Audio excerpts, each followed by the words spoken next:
Yeshua HaMashiach. Bless the name of Jesus the Christ, for you are worthy of all the praise, Yah. The great I am, the olive and the tav. We putting this work in. We don't care about the haters, so we gonna keep on serving. Let's do it. Do it. Do it. So thou shalt not kill didn't mean a damn to you. Thou shalt not steal. Thou shalt not make people bow down to any graven image. You made us bow down to you as though you were God beside God. And right now, all these Negroes claim to love God and Jesus, and you a damn liar. Oh, Lord, the truth is good, ain't it? Isn't the truth wonderful? That's the knowledge that I talked about when I first got started. What is the knowledge that you need to have? Jesus said, you shall know the truth, and the truth shall set you free. Ain't no Pharaoh Buddha, Allah gon' say these jakes from the lake of fire. Yahweh Bashem, Yahweh Shai, rock star Hamashiach. Gather all ye nations, hearken all ye people, fighting indignation. Be the words you eat, yeah. And we just gon' cut to the chase. You gon' be granted a slot in the kingdom if you overcome it today. Straight as the gate, and narrows the way. Fear God and keep His commandments. What more do I have to explain? False doctrine stuck in your brain, enslaved with no chain. Undefiled in the way. Grandma told me just pray. Blessed who came in His name. All praise all day. Jake still playing name games when the same name means save. We out here roots and rugged, throwing some change in a bucket. This word sweet like honey. And bit on my stomach. You already know I'm coming. No more lying and lusting. Flesh desires covered. Only a remnant, some of us. Blessed on blessing bestowed. Can't be hot nor cold. Whoever is shall hear. Come eat this scroll. Holy Ghost, trembling. Get that when you're fearing. Walk it out in the spirit. Ruah, period. And on the SRT, I'ma pull it with the KJV. Most high says Negroes free. This open book test, no SAT. Israelites, no SAT. Me go clear this Hebrew business. No me go click this Hebrew business. Shalom, shalom.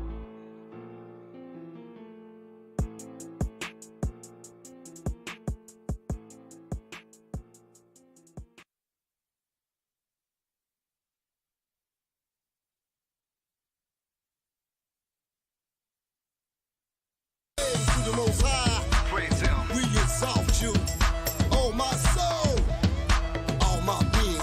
Let's go. Here in this sanctuary, we go dancing, praise the Most High. Oh my soul. Here in this sanctuary, we go dancing, praise the Most High. All my being. Praise Him.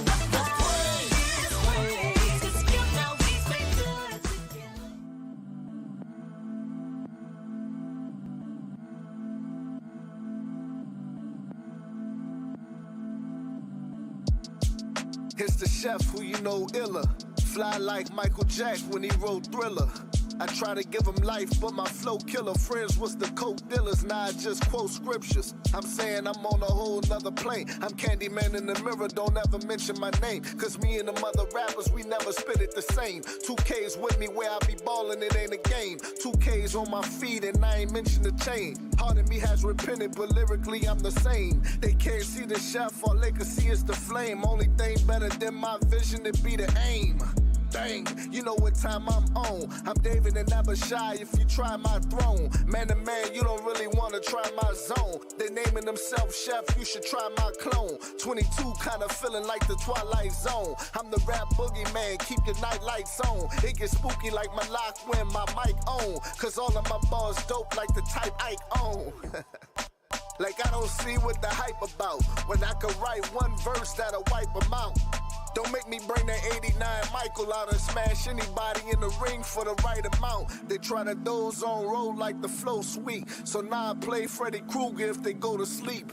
Let them live is something they can't tell me. Cause every bar horror movie, Nightmare on Elm Street. Guess I'm with the chef like a line cook, I think. You got water, you got fire like a stove by a sink. In the spirit, not the flesh, plus my shirt says repent. In the spirit, I may text, I just go where I'm sent. Let me start spitting, flow sickening, I cough lyrics. Read the book of Numbers out loud, I talk digits. Chapter 15, verse 38. Let's talk fringes. If you got it on, but ain't none inside, it's all missing. Hypocrites judge and wanna try like auditions. If you talk the talk, then you better walk it like cars missing. Better follow Christ, see through his eyes, that's called vision. Get eternal life after you die, that's called living. Dang, chef, in the spirit I digress. On this beat I leave a mess. Trying to say calm but I get vexed. I say calm but no west. Cause Babylon in the west face the east when I get dressed. In that white linen no less. Man, the whole industry jokes. Cause they doing it for the flesh. See, they start strong like notes, but they end weak like rest. Get it? Weekend, rest Shabbat, decent. I confess a lot. Not a model but dress a lot. Produce get fresh a lot. That's vain though. Like built dams, I change flows. Whether faith of a mustard seed or a mango. In the most high you must believe that's the main goal. Will he prevail? Yes, thou art like Van Gogh. No Alamolek, but I got perfect vision in the dark. I'm a lexicon, I'm a megalodon, all my verses ripping them apart. Mosaic law, what the church is missing, it's the worst religion from the start. In my soul, where the word is written out, that circumcision of the heart. I'm rocking my fringes. I'm in Seattle, rocking like Hendrix. No industry gimmicks, you rappers are finished, I'm kicking the door off the hinges. Throwing stones like you sinless till you get the finish. You should have repented in a minute, this truth is endless. They loving the image. I know what happened to Kim. What happened to Kim? I keep my pencil on point, no sharpener. Used to weigh pounds of troll, I lay down the flow like carpenters. She causing division in the sisterhood, I'm marking on. I'm preparing the way for the harvester, I'm a harbinger. It's a Jermaine cold world, better wear a fleece. You swear it's playing with my bare hands, I could tear a beast. Finish the work, I'm in the turf like the Pericles. The Ruach translated into Greek, that's the Pericles. Don't need a harlot or loose tramp, running drills like a booth camp. These new era niggas be capping, but they can be snapping like food stamps. The blood in Babylon can fill up rivers. For all these crimes, Christ gon' charge her, fill up rivers. Enemy coming in like a flood, that's Lake Placid. I need safe passage, never crooked, I'm straight savage. GMO foods in the stores can taste acid, I like them all natural. I hate lashes and fake asses. You're parasitic cause you got a very wicked heart. If Satan's on the move, I hit him with a paralytic dart. When the Messiah come back, I'ma kneel before him first. And my flow so hot, or make a nigga re-record his verse.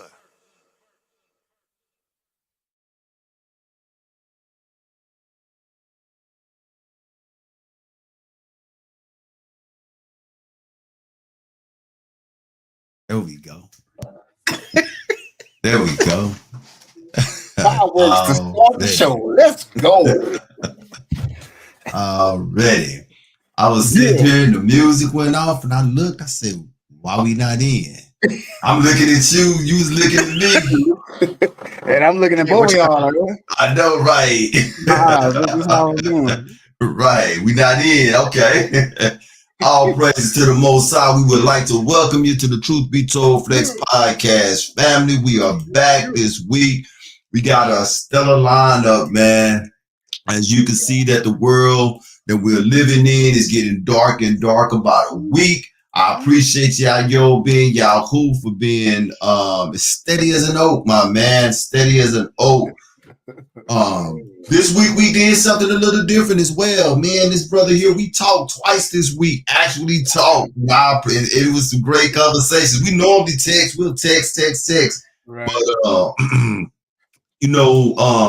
today he actually came through for me as well, because I went through a little something for something that I received, and I just needed to blow off some steam. And I was like, well, let me call my brother Ayo, man. Yeah, man. He came through like he always do. So I appreciate you for that, man. Yeah, man. Look, when I see a text, just say need to talk. Say less. I don't care whether I'm fishing, working, laying brick. I don't care. It's laying brick. God. Whatever that means. Hey, I know, right? When you said laying brick, my mind went somewhere, and I'll just say, hopefully y'all, but we just gonna leave that alone. All the grown folk up in here understand what I'm talking about. Gotta clean it up, boy. Yeah. Clean it up for a second. Yeah, the grown people up in here know exactly what I'm talking Pray, church. Boy, Pray. no matter what I'm doing, I'm there for my about. brother. Exactly. We had a great. And see, when it comes to the Most High and His people that are striving for righteousness, we're not perfect, but we're striving to get there. But when it's genuine from the heart, when you after the Most High's heart, and that from being the head of our households, and it comes from the Most High to us, to our family, it don't matter if it's a 2-minute, 10-minute, quick minute, it's gonna edify the Most High's home. And that's what it was. We had a quick 8-minute, 10-minute conversation, and the Most High's name was edified. Yep. And I was as the words of one of my co-workers from back in the day, I was Gucci, baby, for the rest of the day. You dig what I'm saying? I wasn't even hungry. I was full, for real. Yeah. Like I was good, man. 10-minute conversation with my brother about the Most High. So, and I'm gonna tell y'all this: if your level of growth, if you cannot see your level of growing, I don't know if I said that right, but I'm gonna say it again just like that, because you can make sense out of it. If you cannot see your level of growth growing, you might not be walking right for real, man. Listen, every day you should see a different side of the Most High. He should be revealing himself to you daily. You blessed me this morning when you said, see, I needed to hear that. When you said, Ayo, what bothered me this morning, the reason I had to call you, it may not have bothered me couple years ago, but it's bothering me now. It's vexing my ruach.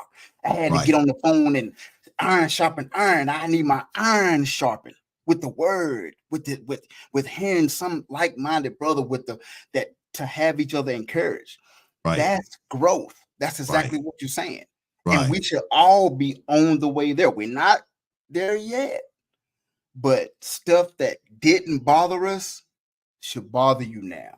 It should bother you now. Because the love of many it shall wax cold. Why? Because iniquity shall abound. So I seen a post the other day, and I'm up real quick. It said that rebukes get offended, but sin don't offend no more. Everybody come you rebuke somebody, you can't tell them nothing. They don't want to hear it. They just comfortable with sin. So when you seen whether it's a video or read a parrot that's got sin and it bothered you to the point you had to get on the phone with your brother, that's growth, growth. Proud of you. Growth, man. Man. And the Most High is good. I tell y'all, man, the way he has been working in my life has truly been amazing. I think one of the most awesome, I don't even really want to call it a compliment, but one of the most awesome things that I've received since, going through a whole rebirth, man, is my wife telling me one morning, your countenance has changed. That within, I've been married to this woman 23 years. And for her, if anybody know me, she knows. You hear what I'm saying? And so for her to tell me, she done been through it all. She done seen like the Clint Eastwood Western movie, man. My wife done seen the good, the bad, and the ugly. You know what I'm saying? Good, the bad, and the ugly. And she was right there with me every step of the way. All praises to the Most High. But yeah, that's enough of that. But we are back, people. Yeah. We'd like to welcome you. We thank you so much because you could be doing anything other than. Please do not forget to like. Please do not forget to subscribe if you're new. And also share this content. Your likes will help the algorithm. It will help the algorithm. I'm done talking. Ayob, you got anything, brothers, you wanna before we turn it over and we get the show going? Turn it on over. Turn it on over. It turned over. Let's go. Engine running. Let's go. I know what that was. I expected about 5 more minutes. Yeah. But okay. We'll turn it over. Let's do this. So we have a few announcements this morning. Good grief. You still in the morning. I am. It's been a long day, y'all. A long day. So just a few announcements. So get your digital copy of TLH magazine, or get your digital copy of the Light Hebrew magazine. It's out now.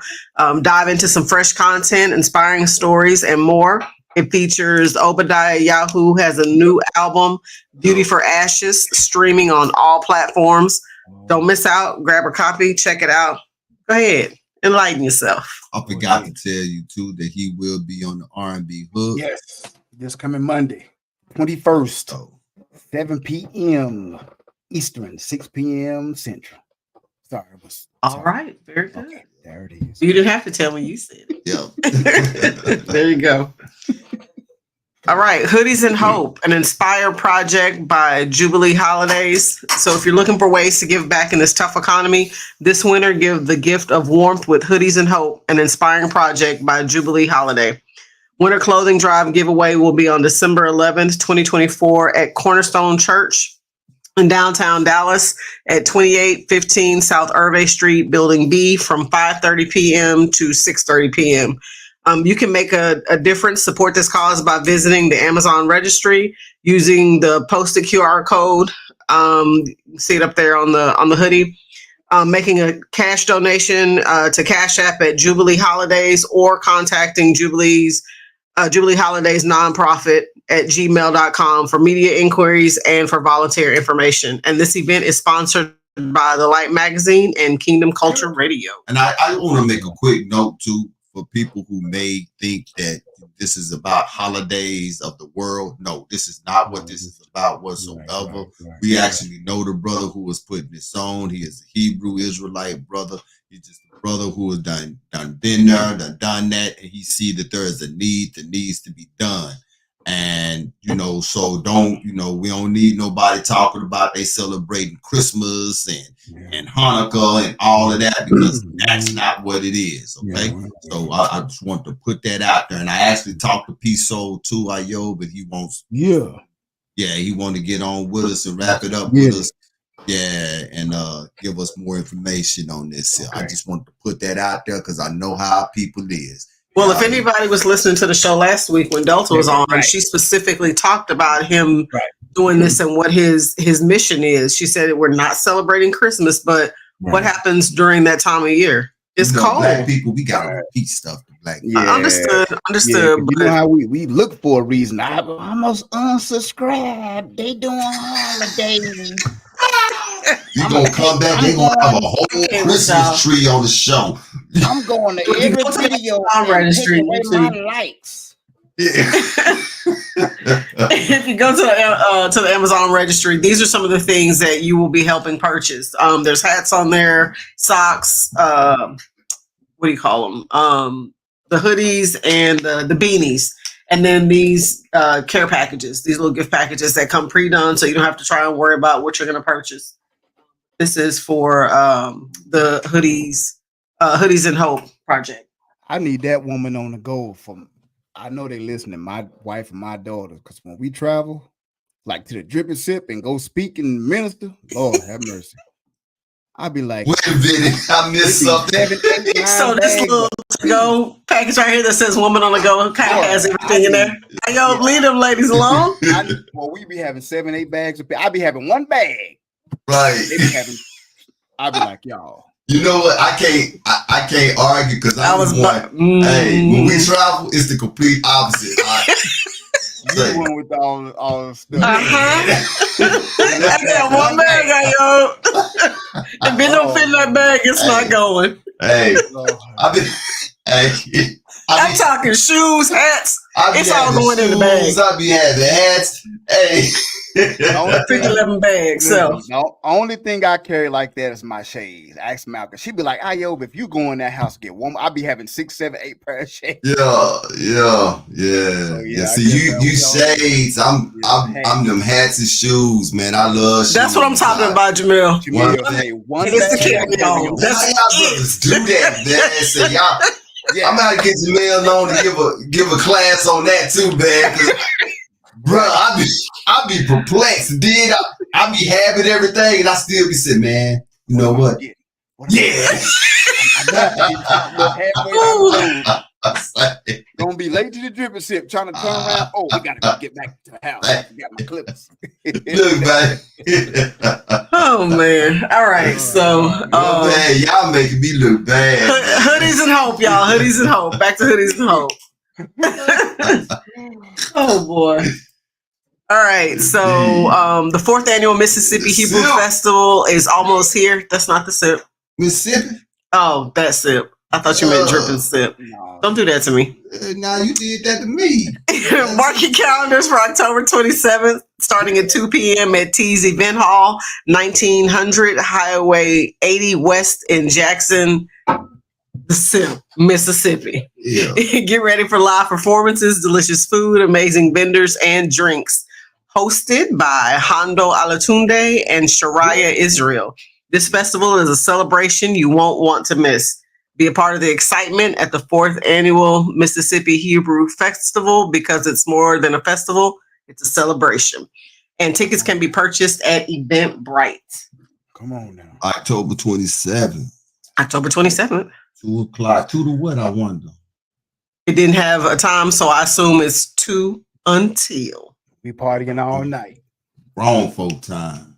Come on. Into the until. Yeah. Right on.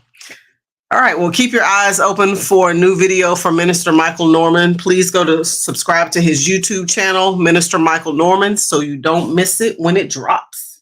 Yeah. And that is all I have for announcements, guys. J.O.L., what's happening? Nah, you caught us live today, man. It did. Yeah. Building. Yeah, J.O.L. is in the building. We got the trunk ride in the building. We got turn up the lights in the lights. Now that just sounds like that ought to be a song, don't it? It is. Turn up. I was about to say, turn off the lights, turn up the lights. Yeah. No, there's a song that has that line in there. Turn up the lights. Oh, okay, yeah. I like that. But let's get it going, man. Let's get a little bit of sports talk here. I'm gonna find my timer. Go ahead. Yeah, let's get a little bit of sports talk here. This time, find it. You might need to. On the cool, though. I ain't gonna even trip, though, man. Oh, no, I got y'all. Yeah, get to talk sports. I will lose myself, man. Yeah, buddy. But both. I know, right? But last week, Mr. Ayo, we had talked about since the first time since 2016 how 5 of the AP top 11 lost in the same day. And that was for real an anomaly, man, because how college football normally be, you have blowouts, especially early in the season, Yep. Last week we had 5 of the top 11 losing in the same day. So the parity in college football is amazing right now. I must say that you and I have been talking about the parity that's going on in college. Yeah, man. Yeah. Georgia dropped to Alabama in week 5. And as a result of that, Georgia dropped to number 5 seed. Bama went all the way to the top to number 1 seed. Right? Then in week 6, Bama fell to Vanderbilt, which was unheard of. Nick Saban said out of his own mouth that the only easy win in the SEC was that them boys tore down the goalpost, and I watched them look like ants. Carrying it up. Right. They was on Main Street with the goalposts. I was like, They look like ants, man. They look like working ants. They carried the ball. They found it in the creek. They found the goalpost in the creek. Yeah, they found it in the creek, man. But yeah, week 6, Bama fall to Vanderbilt. And as a result of that, Bama fall all the way from 1 to 7 in a week's time. Texas rose to the occasion of number 1. You remember you and I was talking last week, and I said there might be a trap game for Texas. Right. It's not because of the talent. It's because that's a rivalry that has been going on since the Big 12. And with every team, there's one team or one game that you get yourself up to play, no matter how sorry you are. So I just thought that Oklahoma was going to come into that red rival shootout. I thought they would have gave them more of a game, but instead, Texas rolled over Oklahoma. Oklahoma just don't have the offense. They got the defense. Right. They just don't have the offense. They couldn't keep up with them. They couldn't keep up. And what happened to their defense, Oklahoma's defense? when you don't have an offense that can sustain drives, Con, your defense is you get always out tired. there on the field. So by Get tired. halftime, they tired. So Yup. Texas had 28, 29 points and then ran up the points to 40 points by the end of the game Yup. because the defense was always out there. So Yup. yeah, Yeah. the Red River rivalry is a long running rivalry. Always got a lot of stake in it. Whoever's the underdog comes out on top. It can win. It can shake up the Right. college football playoff scene. But that didn't happen this past It week. didn't happen this week. Yeah. Yup, exactly. Texas came in and they actually looked like a for real number one. They look like a for real special teams, offense, defense, quarterback. They had Arch Manning came off the bench when you Evan Hewers Right. was hurt for 2 weeks. Right. Didn't miss a beat. Didn't miss a beat. Linebackers. I mean, every facet. I thought Arch Manning was a starter until, you know what I'm saying? Yeah, because he looked like the starter, you know? And Arch Manning, for everybody, yes, the last name Manning. He is Peyton Manning's That's a nephew. pedigree. Yeah, they have. So X. you know, their dad played quarterback for the Vikings. Then you had Peyton. Then you had Eli, and their older brother. I thought he Yeah. played for the Saints. Who? No, They remember who? They dad. He played for the Saints and the Vikings. He played for the Okay, I Saints. don't remember him with the Vikings. I just Yeah, he remember played with for- the yeah. Saints. Yeah. Yeah, he played for the Saints and the Vikings. So again, and he is a sophomore. Yeah, exactly. I mean, Exactly. He biding his time too, man. He's being patient. He done already shown what he can do. The boys going. So that means Texas is going to continue. With the culture now in college football, he didn't transfer. Yeah. He said last year he was like, "No, I'm staying here," because everybody was like, staying here. "Oh, transfer portal is open. Where's Arch Manning going to go?" He was like, "This mic on? I'm staying in Texas." Yeah. He watched that. And as a Texas fan, I'm a Texas fan first because I'm from Texas, Colorado fan, but I'm a Texas fan first. And for Texas, I'm glad of that as well, man. So, Yeah, man. Texas looked like a for real number one, man. So this is a great time to be a college football fan. Not for me. Another thing as well, mentioned good to discuss is the reconstruction of the playoffs. Yes. I've never been a fan of the 14 playoff system. Yeah, me neither. Never been a fan of, because there are so many teams in college football. One of the reasons why it was just hard for me to get into college football. You know, I'm always telling you that I've always been an NFL man. You know, Right. I'm new to this college football arena, and I think I came in at a great time.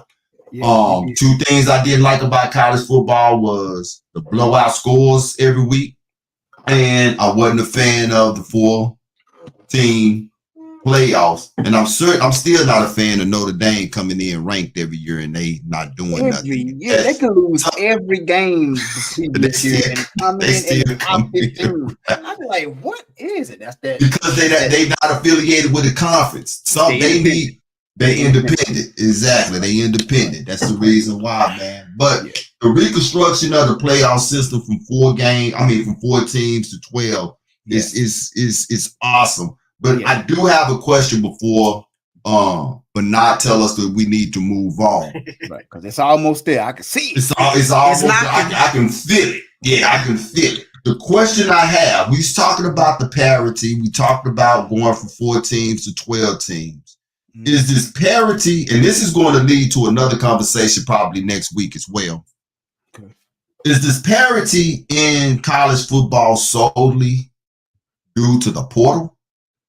Or do you guys think that there is something else along with it?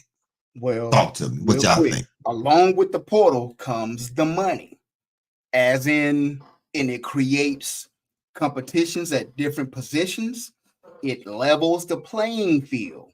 So now that you've leveled the playing field, what could happen? Like I was speaking with you, you went from 4 teams to 12. You can be a 5-1 team that was number 9 and lost to a Vanderbilt and got knocked down to number 19 and win your way back to the 12 spot and make a run and get to the national championship. Come on, that's attracting that's viewers great to the TV that ain't really never watched college football like yourself. You like, I love football, but never really watched college because of the 4 teams, and it's kind of boring. Now it's like, okay, they was number 19. A competition, right? It's a race. And now my last point for a fan of Florida State, we've only won 1 game. Our quarterback transferred in. He was at Clemson, transferred to Oklahoma State, where he was the top 5 quarterback in the college last year, but not so great this year. But he's getting paid $1.3 million with the NIL. So guess what? That puts pressure on the head coach because he can't bench him. Because if he bench DJ, that NIL sponsor, they're pulling out. Of course. They'll never come back to Florida State again and say, let's give your star quarterback. So that created competition because he has to play him, or that NIL is lost for good. That's crazy. So what that has done, then, that has set up a great conversation for next week on this sports segment, because the way you answered that was exactly how I felt as well. Right. And so in my mind, just to get a peek into this portal, there's something going to have to be done as well, because like I was explaining to Bernard, right now as it sits, these players are free agencies. Yes. Every year. Every year. Which is not good for the teams at all. It's good for the players, but not good for the schools. If this is the route that they're going, and this is for a conversation next week, so remember this, I got it on tape as well. But if this is the route that college football is going, and I can't see it going back, these kids are going to have to become up under some type of contract, man. Yeah, they will. A school is going. You're going to have to guarantee a school at least a year or 2 before you can hit the portal. Because as it is right now, you can get into your feelings and you can decide, hey, I don't want to be here next year, and you can go and go. That's right. This is legitimately like employment. That's exactly what it is. Exactly. It's legitimately like employment. Because now you can say, we'll offer you a scholarship for 40 grand. That's 10 grand a year for 4 years. But on the NIL for, say, Colgate toothpaste and Golden Graham cereal, they're going to give you 5 grand per month. So you factor that in, you're going to have to sign something to say, okay, absolutely, I'll accept the scholarship, right? And I'll take the NIL, and I'm gonna stay here. Like, I gotta stay here. You gotta at least give me 2 years. Exactly. Give me 2 years, 2 solid years.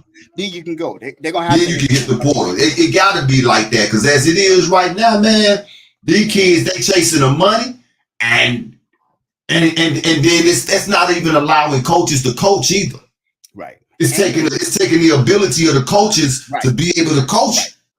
On that note, lastly, I know we got to go, for it's hurting recruiting because of what what you just said. If I'm a freshman, 4-star, 5-star, one of the top receivers in the nation coming out of high school, and I come to your school, if I'm better than the sophomore or junior, but they making NIL money, and I see you not bench them before I get there because they're making NIL, guess what? I'm gonna pull out and decommit and go somewhere else. I'm not coming to your school knowing I should be starting as a freshman, but because the sophomore or junior, they're not better than me, but they're getting the NIL, and you don't want to lose that sponsorship, play them over me. I'm not coming.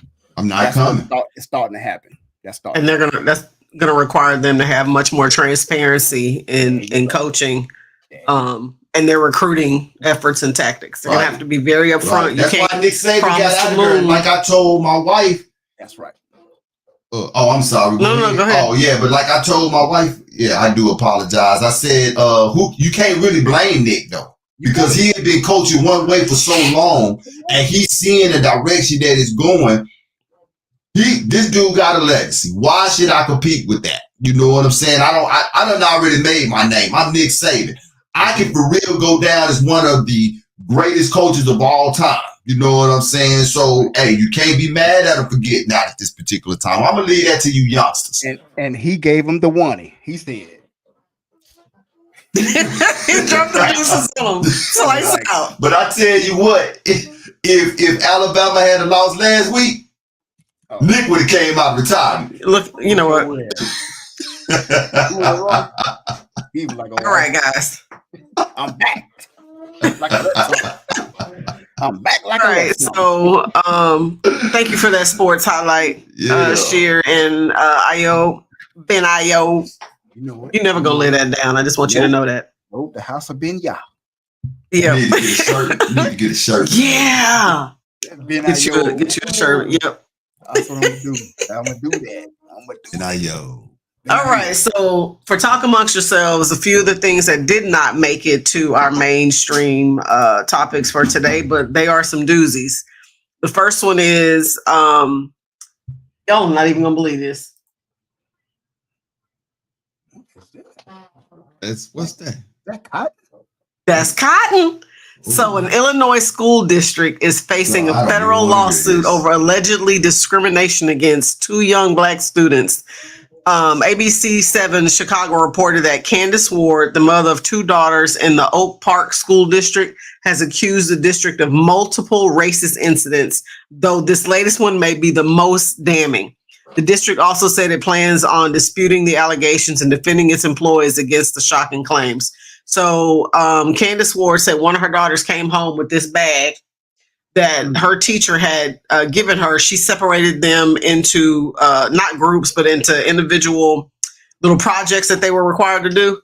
And the little black girl got the pick cotton as her project. Man, I done went up to that. It's a lesson in slavery. Man, wow. Yeah. Yep. Yeah, Man, I yeah. went up there and flipped that school over Man, what you talking about? on its Hey, side. man. Like Nehemiah at the gates on the Sabbath. Man. Listen, Man, look I'm here. lay hands I'm on about to lay Everybody hands on everybody everything in there, moving. boy. and pray Yeah. for everybody after. We're gonna pray Man, afterwards. man. Now, what we gonna do a Ray Lewis? And then what this? You better know it. We gonna do a whole Ray Lewis. Start what you say. Oh yeah. So I'm gonna circle back to this. We gotta Find make a out full what topic. happens with this one. But yeah, when I saw that, I said, "You have got to be kidding! Yeah. There is no way in 2024 somebody thought this was a good idea for a school project, let alone a school project for a black Man, they student." be knowing what they be doing. So man. that's one of the things that the mom said is this is not the first thing that they have done to her kids. They're one of the only black children at that school, but this is not the first time something like this has happened. And every time she brings it to the school's attention, they blow it off like you're overthinking it, you're overreacting. That's not what this is. Yeah, I mean, what bring some dadgum gasoline up in that joke and hey, this, you know what? This is really a gas chamber for you Jews. And let's see how y'all take that. Vacation, You know what I'm saying? vacation home, Walking waterfront. token. Repeat the project again, Banaf. What I guess they're asking in the audience, what was the actual project name? So the project was just a slavery lesson. There's not a whole lot of detail that you're going to find on it. This is just what the mom reported, is that's what her daughter told her. The teacher told her this was her project on slavery. All the students had one, but somehow she ended What up, grade was it? I want to say fifth grade. Yeah. Wow. Yeah. We have to circle back, spin the block, and make I forgot. a full topic on The this. biggest part of this, she had to pick the cotton. I'm sorry, I completely forgot to tell y'all that. I'd have came unhinged. She had to pick the cotton. I'd have came unhinged. Like Jamil say, they would have had to smell They my smell cologne. my cologne. Absolutely. Like my old pawpaw cologne. I'd have had them hallways just- smelling like big wheel. All the hallways. I was just gonna say that, yo. Hey, I'd have had Old Spice on. You say my goodness. They'd be like, boy, your daddy crazy. yeah, that's crazy. That's Yep. crazy, man. All right. So, and in true, let's just continue with this theme, shall we? Oh, I see now. You know, in case you hadn't heard, one of my favorite stores, Bath and Body Works, thought this was a great design. I mean, I can see where they might have been going, but can y'all tell what this is? What does this look like to y'all? Anybody? It looks like. Okay. Yeah, you already know what I think it looks like. look. Exactly. Don't that look eerily similar? Boy. I mean, People is eerily getting out of similar. And in case control. you weren't 100% sure, bam. You cannot tell me that whoever the people were that were doing the marketing for this candle did not look at this and go, Right. it's probably not a good idea. Because you Before know, products leave make it to the shelves, there is a whole host of conversations that have to happen about the product, the packaging, the title, everything. How did this even make it past the conference room table? You know how? Because it was somebody at the conference room table. Well, if you look at it from an angle, it don't really look like it. Man, I don't know that it's so overt. Did you look at the comments that was on that TikTok? I refused. That was about that. I refused. Sometimes the comments, man, for real show you the hearts of people, man. And you know, I think the very first one was the one that got me. It said, I honestly just saw paper snowflake like we used to make back in elementary school. It wasn't until it was pointed out that I saw it. I guess my mind doesn't automatically think race hate like some people. Maybe I just think about happy holidays and people smiling and loving their families around them. Weird. So you calling us weird. We are traumatized in this country. See what I'm saying? They don't traumatized in this country. So you can't even do something in a likelihood of something like that and don't expect for us to feel a certain type of way. Don't come and tell me, oh, this is supposed to be a snowflake. Well, that gummit show the whole snowflake. Right. The whole thing up there. The whole thing up there. That to me, that look like 5 Ku Klux Klan heads. Right. With in a candle that they burn the come on now, like come on now. Hard. Like I told you, I think it looks fine to me. Yeah, that's exactly. So let me blow y'all wigs further back. Oh. So there were people who tried to order the candle after the controversy, and they couldn't because once they placed the order got canceled. Right now, here's the doozy. The candle was canceled, but it's appeared on eBay. You know it. With one person attempting to sell the candle for $350. Wow. The website's policy bans listings that include racist terms or language. However, the candle will remain on eBay since it's not explicitly racist. Man, they knew exactly what they were doing, man. And you got people snowed in. Y'all. I looked at that. I'm just saying.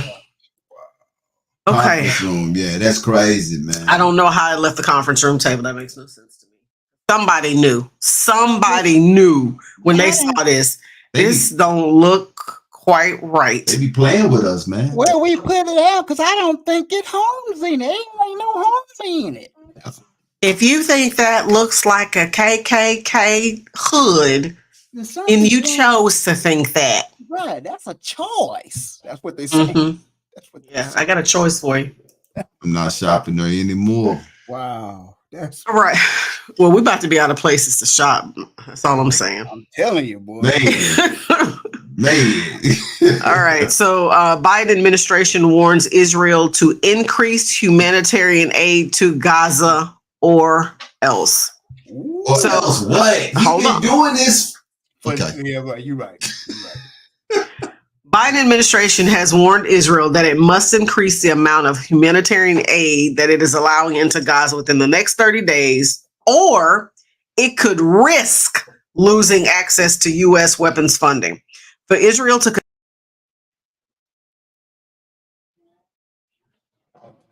Hello? Are you there? Where did you guys go? Y'all done left me. What happened? There we go. Okay, I was about to say. How did that happen? I don't know. I told you. Hey, boy, they on. Man. They mad.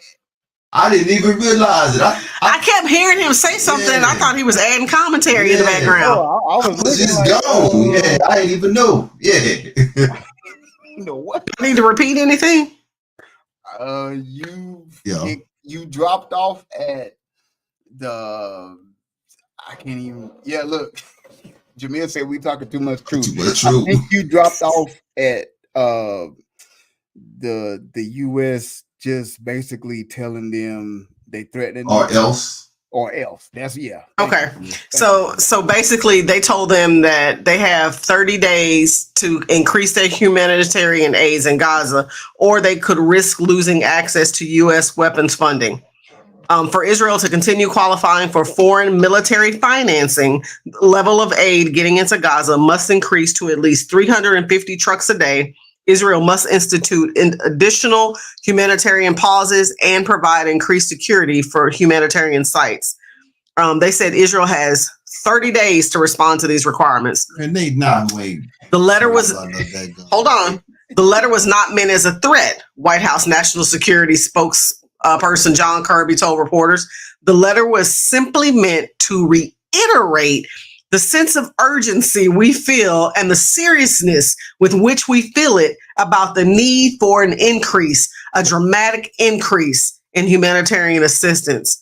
So again, what exactly is going to happen if they don't do it? I love it. Nothing. Not Ain't a nothing gonna happen. thing. Not a thing. I agree with Tim Yehudiah and Sheer. Nothing's gonna happen. US ain't gonna do nothing. They'll be apologizing. They're gonna 29 days right before the 30-day letter is up. 29 days, they're gonna be apologizing and they're gonna be got a pen with a blank check. How much more you need? How much you need? How much you need? We were just playing, and they're gonna write a check. And that's exactly what's gonna happen. Netanyahu is not concerned about no Sleepy Joe, man. And say, this the thing too. If you think that he disrespecting Joe, man, then Kamala get up in there. He gonna tear up all the Middle East by himself, man. Who gonna stop him? He ain't listening to nobody. Yeah, he don't listen to UN, NATO. He don't care about none of that. Netanyahu is not going to say he probably you know what he did to that letter? Have Martin Lawrence say real. He got that letter and ripped that joint up and made an airplane. Unbothered. Unbothered, man.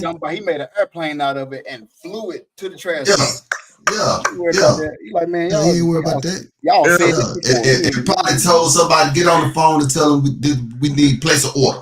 Right. Place of order. Call him right now. Tell him I said we need. Yep. Where'd you like? All right, so let's do it, guys. All right. So these are the topics that made our hit list this week. I just want to do a real quick shout out to all of the names that are in the chat tonight. Yeah, man. Real quick shout out. This is your first time being here. We want to say thank you, and we pray that you enjoy the lineup. And Facebook, 31 shares on Facebook. Audience, love y'all, bro. Love y'all. Yeah, do it. All right. So first one up. So in a recent conversation about the election, former President Barack Obama had a message for Black men hesitant to support Kamala Harris. He suggested that some might be uncomfortable with the idea of a woman as president and could be looking for other reasons to justify their hesitation. However, Wendell Pierce took to social media to push back, saying the party needs to stop scapegoating Black men. Meanwhile, Quentin James from the Collective PAC appreciated Obama's message, but warned that Black men don't need lectures on values. They need more engagement and information. This comes as Harris has introduced her opportunity agenda for Black men. Listen to this. Focusing on economic policies like forgivable loans for Black business owners, federal cryptocurrency regulations, and support for Black entrepreneurs in the cannabis industry, all to shore up support from this critical voter base. So first question I pose, do you think Obama has a point about some Black men being hesitant to support a female candidate, or is this more about how the Democratic Party is engaging with the voter? I'll take the latter. I take the latter. I'll take the latter. What it's about. They're just out of touch. And when I seen this topic, I said, this is going to be real quick for me. Barry, bruh, you out of touch. You out of touch, man. You didn't, this was not his doing. He was asked by the Harris-Walsh campaign to do this. And that's why one of our other topics is her. Now she's putting all these policies, forgivable loans and all this stuff geared towards black males. What was this stuff? Why didn't y'all do this stuff 3-4 years ago? Right. Again, the engagement with the black family, whether it's middle class, lower class, y'all just out of touch. Y'all just out of touch. The middle class is the strongest class of the country. And in the African American or so-called black community, y'all hands off until it's 3 months to go. Until it's time to vote. Until it's time to vote. Now you want to do all this. And I know we're going to talk about this later, but the reason that they're scrambling, have you seen Kamala lately in the past week? She looked like she didn't age 90 years. Man, I told my wife that. She got bags under her eyes. You know why? Because this stuff with Barry, he didn't get off the couch by himself. Barack Obama collecting checks from speaking engagements and writing books. They asked him, and it's done backfired. It didn't work out the way they planned it. Yep. So he cared less, really, because like you said, he was like, he fine. When he said, I did, Kamala. What you asked him to do? How you rub that eye? I did what you asked me to do. I did what you asked me to do. That's his thinking eye. Yeah, he rub that eye. When it came back, I'm like, man, what are you talking about? And then the fact that he mentioned, well, how can you not? That was the talking point that I said, okay, let me hear what he got to say. When he said that you're not voting because she's a woman that grew up like you. First of all, she went to school like you, bro. She went to school in Canada. So no, she didn't grow up she didn't grow up like me. That was when you lost me. Everything else he said sounded like nails or a rake on the chalkboard. It's just out of touch. And I'm just like, man, bro, nobody's listening. But I digress.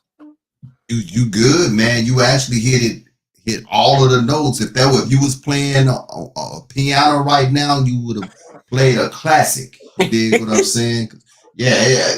What you said, I agree with totally. You sent me a GIF for gift, right? It said, yeah, Obama. I wish I could share it on the screen. Let me see if I can. Let me see if this was shared. Well, while he's looking to see if he can share it on the screen, I just wanted to add this. If you don't think black men are important in this country, why is he out politicking? Right there it is. Yeah, there it is. Yo sent that to me. He said that to me earlier this week, man, when we got to talking about this here. And that's exactly what it is right there. So I noticed you niggas ain't falling for the same shit we pulled the last time. You got the hands in the pocket, everything. You know what I'm saying? So, hey, this the thing, man. I think it's a good thing that they scrambling for the black male vote. Because when the men are strong, the whole nation is strong. Think about that. When men are strong, the whole nation is strong. Kamala is missing that impact that she thought that she was just going to grab because all of the women jumped on board with her. We talk about this all the time here on the show, that there is a stark difference between men and women. There's a stark difference in how we operate and how we think and how we move. Women generally move emotionally, men logically. Right. It's a different time than it was in 2012 when Obama was running. It's a whole different climate. And when he was running, that was like the first of his kind. So he was able to grab people to love her and he's very articulate too. He was able to grab people who normally wouldn't go on that side to vote for him because it's like, this is the dude. You know what I'm saying? This is like Black Jesus at this particular time, man, right? But COVID happened. And when COVID happened, COVID caused out of necessity a whole demographic of black people to create their own businesses. Right. They shut down the whole world. People weren't about to lose their homes because they couldn't go to work. People was not about to starve because they couldn't go to work. So what happened? They started their own businesses, right? Now, when they started their own businesses, that put a lot of black people in different tax brackets. Right. They're not voting for Kamala just because she is a black woman. They not voting for Kamala because they understand now the differences in these two parties and how they operate and how one is padding my pocket and how one is taken away from my pocket and one is not doing nothing for me. And logically thinking men, they are not being moved emotionally by what it is that she's bringing to the table. And that's exactly what Obama's job and mission was, to try to get us to move emotionally. And we ain't falling for it no more. We're starting to truly think like, no, you're not doing it again, bro. I didn't mean to cut you off. I just wanted to. Nah, you good. You are absolutely right. And I'm not talking something that I don't know. I tell y'all the type of work that I do. I'm in and out of people's houses every day. And I talk to the people that, that I go to these customers. And I was telling, I don't know if I told Yob about it, but I was telling my wife about it and Safa about this one particular house that I went to, which was a sister. And I'd like to test the temperature of people. I said, so you voting for Kamala? Hell yeah, you better too. When she said that, I shut up. Because her emotions was running so high on that it did not matter whatever I said, she wasn't going to hear it. And I had to remember that I was in her house. So whether I agree with it or not, she right. Right. You are right. You are absolutely right. I am a worker in your house. You dig what I'm saying? That's the difference. Black women are making just as much money as black men are right now. But they're emotionally driven. That's why when the black man is strong, the nation is strong. Now just think, you got these black men that's in the house with these black women that want to emotionally vote. They're like, baby, look, they can set them down. Right. They can talk about this thing. I never thought of it like that there. So it's the latter of what it is that you said. It's not that because she a black woman. It's just she ain't got nothing to offer. No engagement. No engagement. Well, one of the things this tells me is how important the black man's vote is right now. I mean, I've heard her say herself that the race is tight. It's going to be a close one, but she has been putting it out there that she's going to win. She's going to win. She's going to win. I can't recall a time in the last, I'm about to tell my age, maybe the last 20, 24 years where politicians have, or in this case, a presidential candidate has specifically gone after the black male vote. I can't think of a time that has been something. That has been a topic of conversation that this is what they have to go out there and do. Right. They'll generalize it to a race of people, sometimes white males, sometimes white women, sometimes Hispanic group, black community, but not the black male. Awesome They'll tell you black women, you'll hear that. But this tells me also that black men are probably leaning more towards make Trump. You smile, like for real, even though we don't vote, but that still ought to make you smile because that goes to show you how important we are, even though they have been trying to do away with us. You dig what I'm saying? So I can dig it, man. Oh yeah, so just throw this up here. But these were, like I said, some of the things that she was running her campaign on. Obviously, loan forgiveness, small business loans for black men or black people who want to open up marijuana dispensaries. Like, why this? Why specifically? Why now? Yeah, is the question. Yeah. And look, all those tell you what their agenda is. Soon as we buy into Bitcoin, they're gonna forgive our loans, and we won't have to pay the loans back. But we'll buy into Bitcoin and we'll invest into cannabis companies, and they'll crash cannabis and Bitcoin the next day. Oh, but your loan forgiven, but we won't have no more money. We'll be broke. That'll be the plan.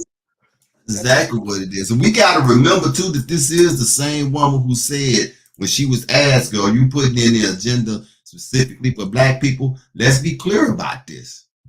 I'm not going to do anything specifically just for black people. What's funny is she was on a show with Charlamagne the God, not the Breakfast Club, but they played some of the clips this morning on the Breakfast Club, and that very comment came up. Excuse me. Now, all of the different things that they talked about, they played clips of her saying what she said. They played clips of Trump saying what he said. That comment in particular, they did not run that clip again because she said it. But she was trying to speak to it and make it seem like that they twisted her words, and that wasn't really the narrative. Words. Yeah, that's what you said. Now all of a sudden, the same chick that kept nonviolent criminals locked up in California when she was told that she had to reduce the number. Now you want to legalize recreational marijuana. Come on, Kamala, get out of here, Kamala. I wish I can butcher her name even more than Kamala. I need to find a way to say her name. All right. Well, speaking more on Miss Kamala. So here's what's going on. Florida Governor Ron DeSantis briefed President Biden on the aftermath of Hurricane Milton, last Thursday. But he didn't miss the chance to take another shot at Vice President Kamala Harris. Early in the week, she tried to reach out to him and he didn't take her call, which led to some back and forth. DeSantis fired back saying Harris doesn't understand how to handle these natural disasters and accused her of turning the situation into a political issue. He pointed out that she has no official role in managing the response and reminded everyone that he's dealt with hurricane under both Trump and Biden without facing any political drama. He made these comments during an interview with CNBC just hours after the hurricane hit. So is the scientist right to say that Harris has no role here, or is it more about optics and positioning ahead of the elections? I think he got every right in the world. Yeah. Feel the way that he feels. Yeah, he the governor. What say you, yo? I mean, he's got every right. If he is saying like, listen, you are calling to politicize this only for optics, so the media can jump on it and say, oh, she's calling because she's concerned about the people. What he is saying now, that don't take nothing away for who he is. You know what I'm saying? Like, I mean, I don't necessarily believe anybody should be not taking phone calls who don't put our history and taking our history out of the schools, but that's a whole nother conversation. So he don't necessarily get a pass. But in this instance, I mean, he's saying, look, you ain't never called before. When you were vice president, we've had plenty of storms while I was governor and you was in the office of vice president. Right. And remember, me and Sheer, we talk about the hierarchy all the time. The president, but then it's the VP over all the governors. Then it goes from the governors, the mayors, the city councilmen, the congressmen, and they all are over each other, right? So the VP is like his boss. And just imagine if you had a household and you worked for a company and something happened, a fire or something happened to your household, and your boss never called or checked on you. Nope. So I kind of feel what he's saying. Like, look, don't call now. You'd have been in there 4 years and ain't never ever called doing different hurricanes to offer support, offer help. You ain't never wanted to fly in. Now all of a sudden, you want votes. Now you call it. So I get it. You know what I'm saying? And like I said, that don't necessarily. He can't give him a pass. They don't give him a pass. He can't escape for what he's done. But in this instance, I have to ride with DeSantis. I'll be like, yo, swipe right, call decline too. I don't want to hear it. You ain't calling to care about the people. You just need these votes. So I kind of feel it. She has been put on blast so much here lately, man, that it's crazy that she even still has supporters. That goes to show you how easily persuaded we are as a people, that we can take facts and just put them in the background as if they don't exist because this is what I want to do. You ever, when you was a kid, was there anything that you just wanted to do, you know it was going to get you in trouble and you like, I'm going to do it anyway. You know what I'm saying? And I'm going to deal with the consequences later. That's what this is. This kind of reminds me, Kamala kind of reminds me of when the nation asked for a king. And Saul cried. And the Most High said, man, quit crying. They not rejecting you. They rejecting me. He said, but before I give them what they want, we're gonna tell them what kind of king that they gonna get. And he told him, he went and ran down and told him what the king was going to do. And then when it was all said and done, you know what them jokers said? We still want a king like all the other nations. That's what we're looking at right now. That is what we're looking at right now. Yep. You know what I'm saying? And before I get into this, and I know women in the chat and stuff, man, y'all please don't get on me. I'm just pointing things out. You know what I'm saying? And it just happened to be that time of year and she has to be running. But before I really get into this, look at the treatment that she's getting domestically from men that are in power.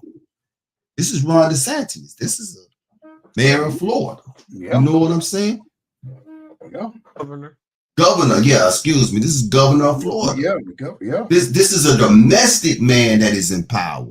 But he's calling out a truth on the thing because it's like Ayob said, look, you've been in office all of this time. We done had storms since you've been VP. The Hurricane Idalia that hit August 30th, 2023, she was VP at that time. She didn't call. Nope. She's only been holding space since she's been VP. The job that Biden gave her to do, she didn't do it.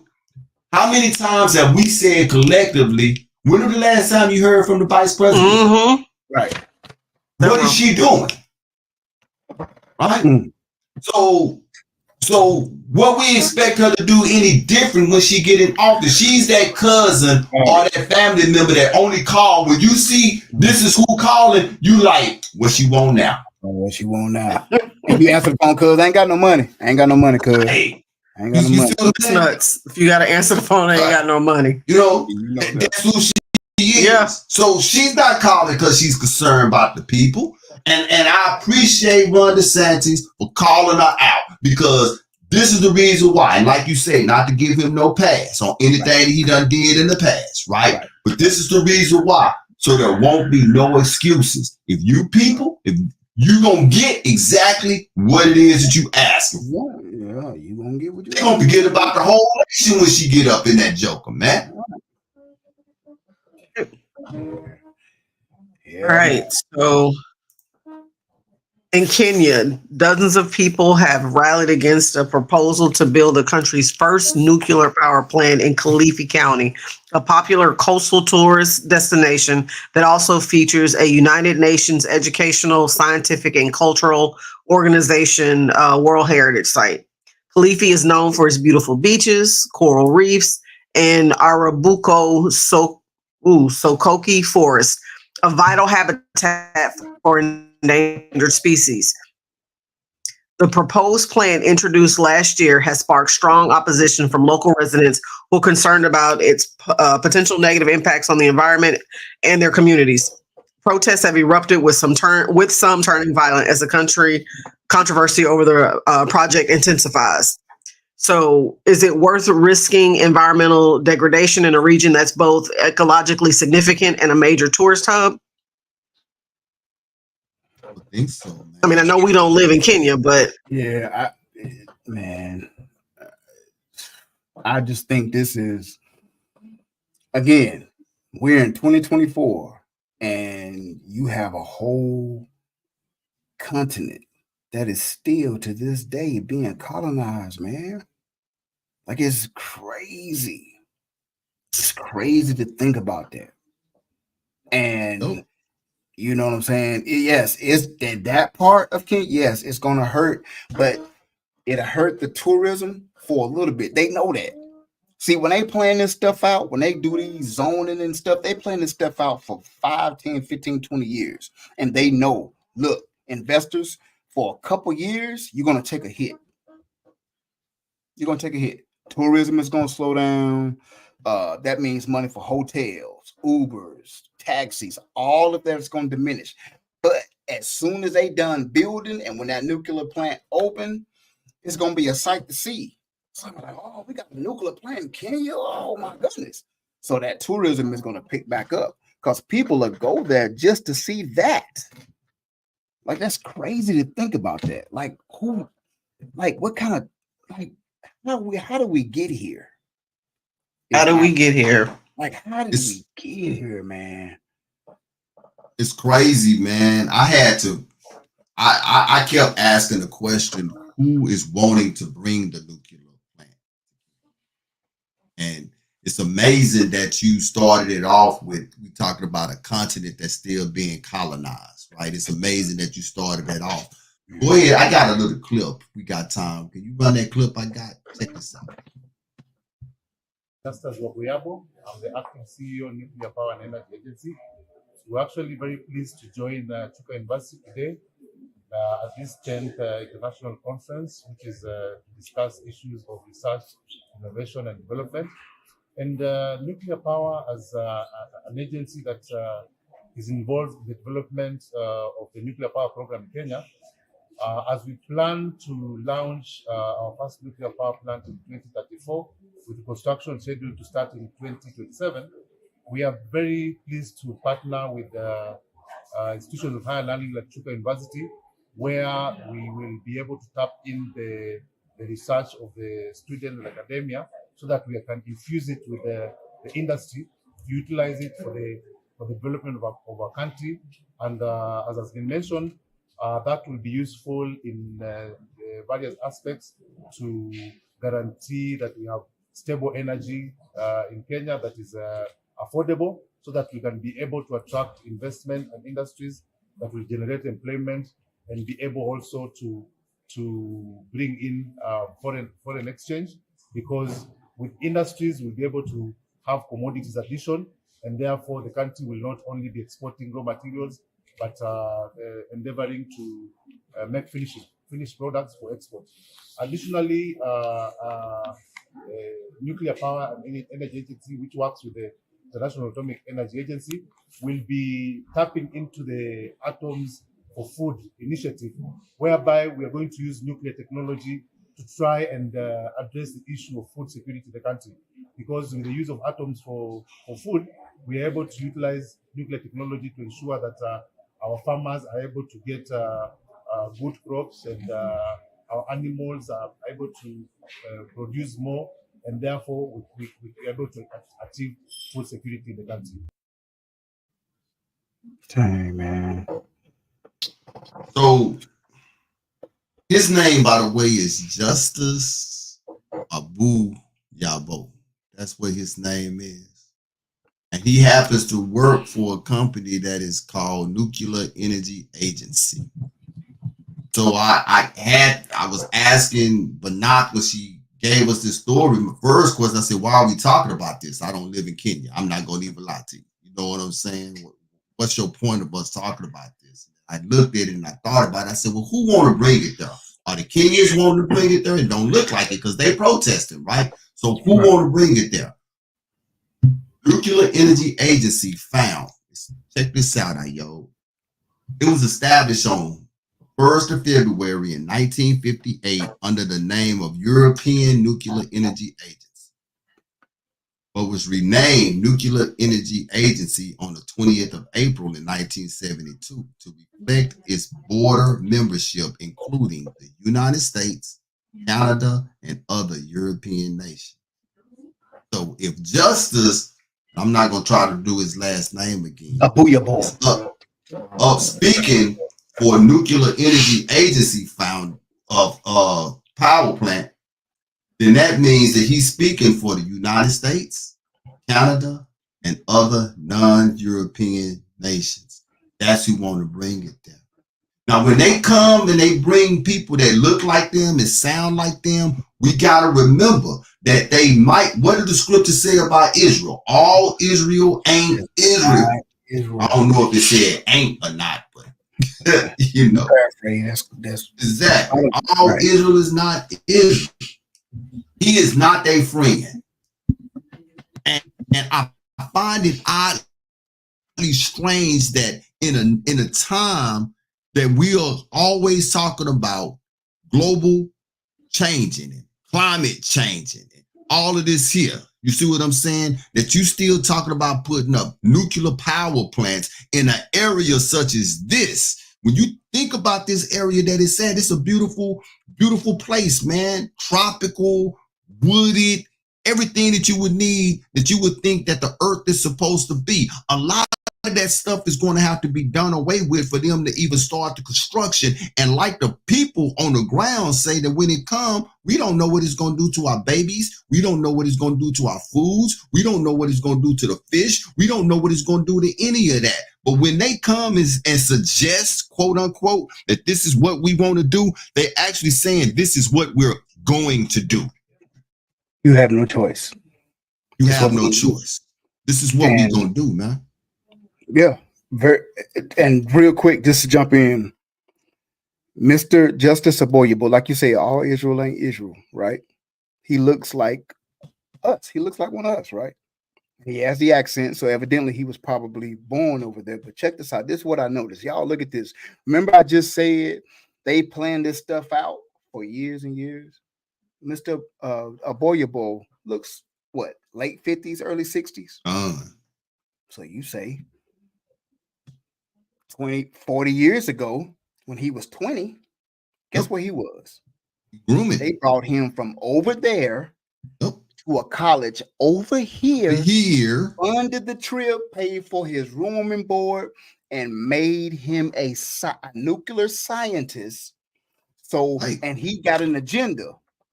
The Nuclear Plant Initiative for Kenya for 2024, 2030. You say, oh man, I was 6. 40 years ago, I was 6. You was what, 10, 9, 10, 11 years old? So that means when we was little boys, they was already planning this out. And now this is how they play their game. And now he's going to, you see everybody else around him, now he's teaching them. And they are already teaching other 18 to 20, 25-year-olds. And he said, nuclear technology for food. He said another key word, industry, academia, energy, bringing in foreign exchange. Now, when I was a little boy, now I remember all those foreign exchange students we would see for a little bit, then they be gone. Now I get why. They was planning. They be planning this. I told you they played the game of chess while everybody else is playing checkers. And when you play chess, you always gotta be 2 or 3 moves ahead of your opponent. If not, you're going to lose. And we get caught off guard, but they were like, man, we've been doing this for 40, 50 years. Y'all wasn't even born yet. And now we're here. Now the initiative that they gave him. Now we here. This is your timeline. And the crazy thing about Justice is that everything that he's saying, he believed. He believed it. Even Justice though believed it. They've tricked him into doing that and paid him well. Now it's a purpose. They gave you a purpose. Right. And he believes what he's selling. And he believes what he's selling. Because he has. And he is not hearing the cries of the people. Nope. He don't hear it. Wow. That's all right, guys. We're gonna go to our first music break, and this is "Praises to the Most High" by Minister Michael Norman. Yeah.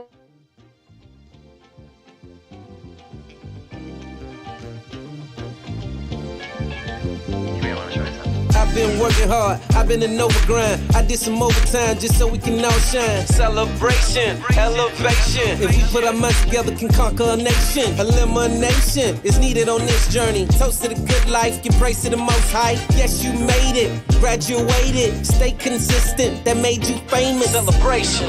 All praise to the Most High. He has given us new life. So seek His face, He'll give you grace. Bless His name and celebrate. Seek His face, He'll give you grace. Bless His name and celebrate. We celebrate. First Chronicles 16, 8 through 10. Give thanks unto the Lord. Call upon His name. Make known His deeds among the people. Sing unto Him. Sing songs to Him. Talk of all His wondrous works. Glory in His holy name. Let the world know and rejoice that seek the Most High. Yeah. Happy are the people that live by integrity, obeying the commandments of the Most High. Devil, get behind me. I don't compromise. It's a celebration, the people of a nation. Righteousness, turning our face to holiness. Corruptible, putting on the incorruptible. His grace, take us to a better place. Praise him on the earth like it is in the heavens. Thy kingdom will come, the begotten Son. Lamb has prevailed, it's finished, it's done. Coming from the east, west, south, and north. Inside of us, we got the power. We got the power. Inside of us is the power. Well, let's celebrate. Come on, let's celebrate. Let's go! All praise to the Most High. He has given us new life. So seek His face, He'll give you grace. Bless His name and celebrate. Seek His face, He'll give you grace. Bless His name and celebrate. We're celebrating. Yeah, that's a great celebration that's going down. We're celebrating to the Most High, for He has given us a new life. We're celebrating. Celebrate. Turn your face. It's going down.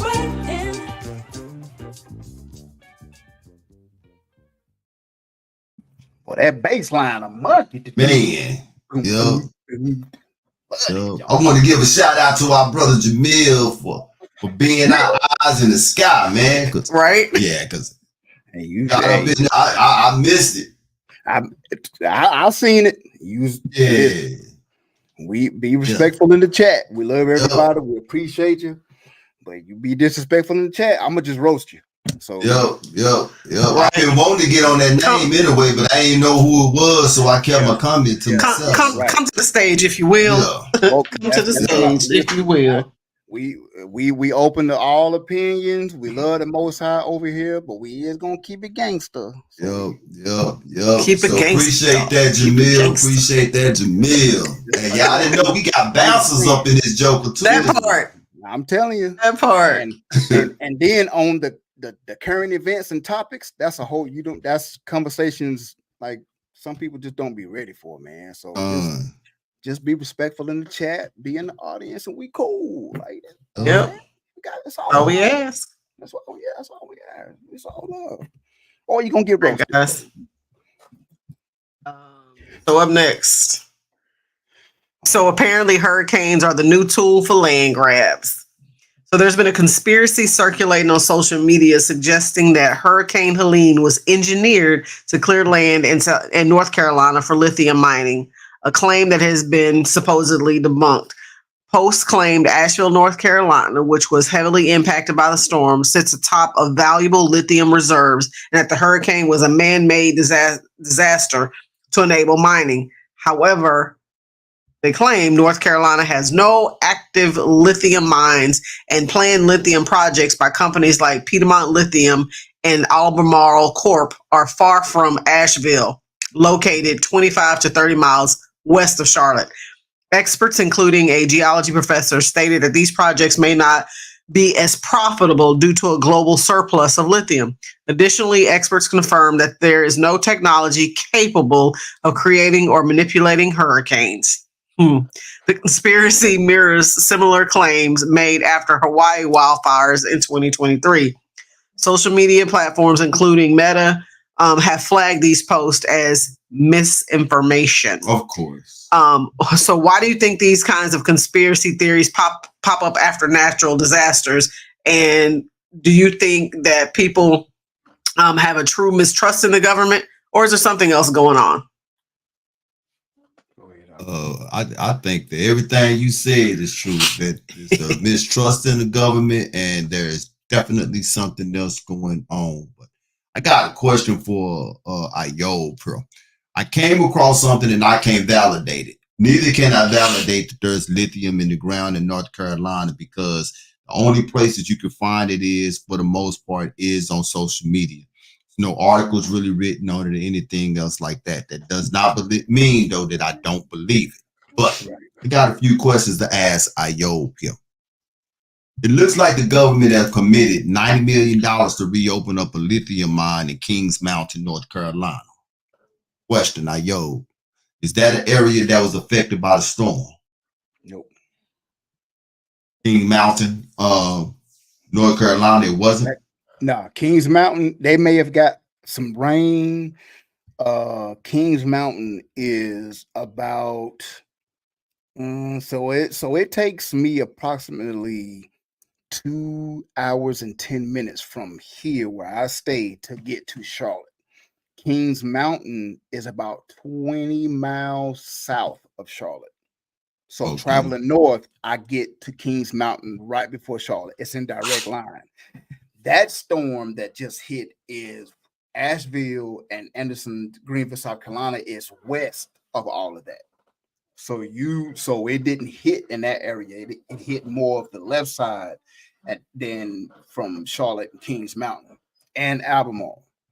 Have you heard of a lithium mine in Kings Mountain? Never heard of it. Now, never heard of it. When we do pass Kings Mountain, they got the salt mine, they got the granite quarry, and all of those in the mountain. They got a gold mine over there, but I've living in North Carolina 42 years, never heard of a lithium mine in Kings Mountain. So for me, I've never set foot in North Carolina, right? Never been there. Don't even know what a tree looked like in North Carolina. So I can only go by my emotions at this particular time. You know, I believe it because maybe I want to believe it because I know how this system works. So I'm asking somebody who actually lived there. Right. Do you believe? Because you're more apt to talk about this than I am. I'm a Texas boy. Okay. All my exes live in Texas. Do you believe that there is lithium in the ground in North Carolina? I do believe it is, but I don't Why believe so? I believe there's lithium in North Carolina, and the reason is North Carolina has a rich history. That those mountainous areas, you got to understand, though we are east of the Appalachian Mountains, and again, lithium, gold, silver, Garfunkel, all type of minerals that's part of what the Civil War was about also. So North and South Carolina was one state altogether until the British and the Queen, they divided it up. But they had one rich state with all those resources. That's why I do believe there's lithium under there, but not at the amount and rate that they are saying on the internet. Because now, another reason I also believe is because they are spending money. Kings Mountain Lithium Mine in Gaston County, the Albemarle Corporation, they are going to spend money to dig and mine to see what lies there. So that's why I do believe some is there. And they are curious as to what the amount. But I do believe the internet did take this and kind of run with it and that's what another reason why I say, okay, it's something there, because the internet they won't just start talking. It's got to be a little bit of truth to the stuff to get clicks and views. So they'll take that little bit of truth and then build a story and another story and another story. Next thing you know, you got 20, 30 videos going viral, getting millions of hits because they think it was with this storm. And the storm, like I said, didn't even really hit in that area. So I do believe that there's lithium mines, but I've never heard to the effect of like it's so important. I do know that during World War II, it was targeted. I don't even want to say his name on here, but his name rhymed with Fiddler. He did target Charlotte and the Kings Mountain area. They were targeting that area.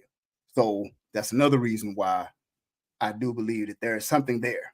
They own something, but not as much as they putting on about it. So. You got a question? A statement? Not a question, just a comment. If you knew one of the reasons or one of the things lithium is used for. Batteries in our phones, for one. Right. Cell phone batteries. Right. I want to say car batteries. Laptop batteries. Would y'all be surprised to know if I told you it was also used as a mood stabilizing medicine? What? Mood stabilizing medicine. It treats supposedly bipolar disorder. I know that. I've heard of lithium tablets. Lithium tablets. Like tablets. So this is something that they've been using for a long time. For a long time. A long time. Long time. I got a series of would it be crazy, real quick, but not if you don't mind. And I want to just run these by Yo, because like I say, Yo is more suitable to talk about this than I am, right? Let me see if I can bring it up so the people can see it as well.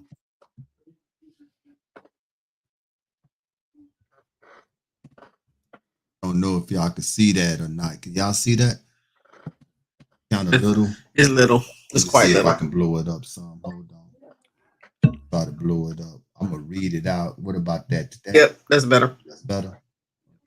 Do you see those, Yo? Yeah, I can see a little bit. Over there. They say the same thing, so I just put that over right there. So in North Carolina, and I was hearing what you were saying, and what you said made a whole lot of sense to me, especially for a person that lived there. So is this something that somebody just wrote up on their own, or is this something that needs to be investigated, or can you rock with any of this? The first one, would it be crazy if one of the richest lithium deposits in the world was right outside of Asheville, North Carolina? Ever heard anything like that before? Never heard Known anything like that? Never heard that. But again, I think as far as the internet, when you say largest, that attracts the eyes. Like, ooh. Right. But I do think, again, there's a lot of mines in Norway. I mean, back in we used to take field trips to what we call Reed's Gold Mine. Everybody used to take field trips. So there is a lot of gold mines, whether it's gold, coal in North Carolina. So like I said, there's something there. But when you say one of the largest lithium deposits in the world, to me, that's a stretch. Kind I've of never heard of that. Yeah. The next one said, would it be crazy if the largest lithium mining company in the world, 3 days before the flood began, submitted the permits for their mines right outside of Asheville, North Carolina? I mean, agree, disagree, believe or not believe, however you want to. Say that one more time. Say it one more. Read it one more time. Would it be crazy if the largest lithium mining company in the world, 3 days before the flood began, submitted the permits for their name rights outside of mine rights. Oh, mine rights. I'm sorry. Mine rights outside of Asheville, North Carolina. I mean, I disagree because if they did, I don't know. I think they was going to do it anyway. Time? I think they was gonna do it anyway. Again, because there is something there. So they're gonna mine to see. They're gonna dig to see if something's there. I think it may be a small coincidence. I mean, I know we don't really believe in coincidences, but to put the rights to dig and then the flood happened. I mean, some of these things, not to cut you off, but I know we get pushed on time. Some of these things I'm going to look into, and I really wanted to get your perspective on it, because the way these things are written up, if they are true, it shouldn't be hard to find. Right. The next one being $250 million given in grants to help the construction of the mine. That should not be hard to find. Or $2 million in shares of the stock in the mining company. If this happened right a month before the flood started, these are some things that should not be hard to find. Now, if we go back and research this and these things are true, you know what I'm saying? Then right. I think and as you said, I do believe that this is worth something looking into, because again, this is something potential that very well could be. I mean, again, I grew up in North Carolina, but there could have been this could be something that we ain't telling everybody. Right. We're gonna keep this secret until years later. Because we do have a couple Duke energy plants in North Carolina that a lot of people may not be like, that's an energy plant. Yeah, it's a nuclear energy plant in North Carolina near Charlotte. So yeah, that's something we're gonna look more into. Right. Spin the block on this, do some research, and you never know. They could be onto something, or they could be exaggerating. Shall see. Well, to answer your question about the largest mining company in the world, it's the largest. I'm sorry, lithium mining company is actually Australia, Chile, and China. Chile. I like that name. Chile. All right. With lime. So let's dive into these recent tensions between the U.S. and Iran following the sanctions imposed on Iran's energy sector. So Iran's foreign ministry condemned recent U.S. sanctions targeting its energy sector, labeling them an illegal and unjustified move. The sanctions were a response to Iran's missile strikes against Israel on October 1st. Ministry spokesperson Ismail Baghali criticized the U.S. measures as a form of ransom to Israel and defended the missile strike as a legitimate act of self-defense under international law. He accused the U.S. of exacerbating regional tensions and through military support for Israel, which he claimed contributed to violence in Gaza and Lebanon. He warned that the sanctions would only encourage further Israeli aggression and pose threats to regional and global scrutiny. He also emphasized Iran's right to respond to the sanctions and pointed out the U.S.'s addiction to imposing pressure on the Iranian people. The U.S. sanctions specifically target 6 entities involved in Iran's petroleum trade and Block 6 related vessel. Is the U.S. justified in implementing sanctions? Why or why not? What you think, Art?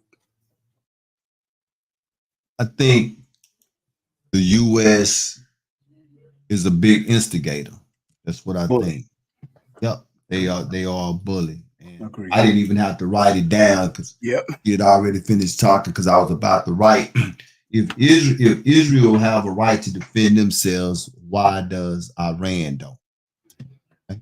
Because right now what we're looking at is America is messing with a nation's economy. That's what they're doing because they can do it.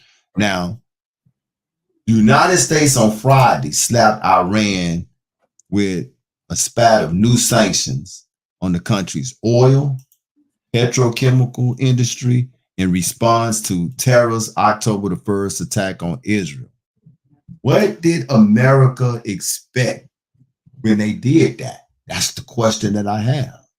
Look, if bringing this thing to layman's terms, to stuff that we can understand, if you affect my household any kind of way, in any kind of way, you do something that where I can't work or I can't pay my bills or I can't do something, I'm going to retaliate if I have the ability to be able to.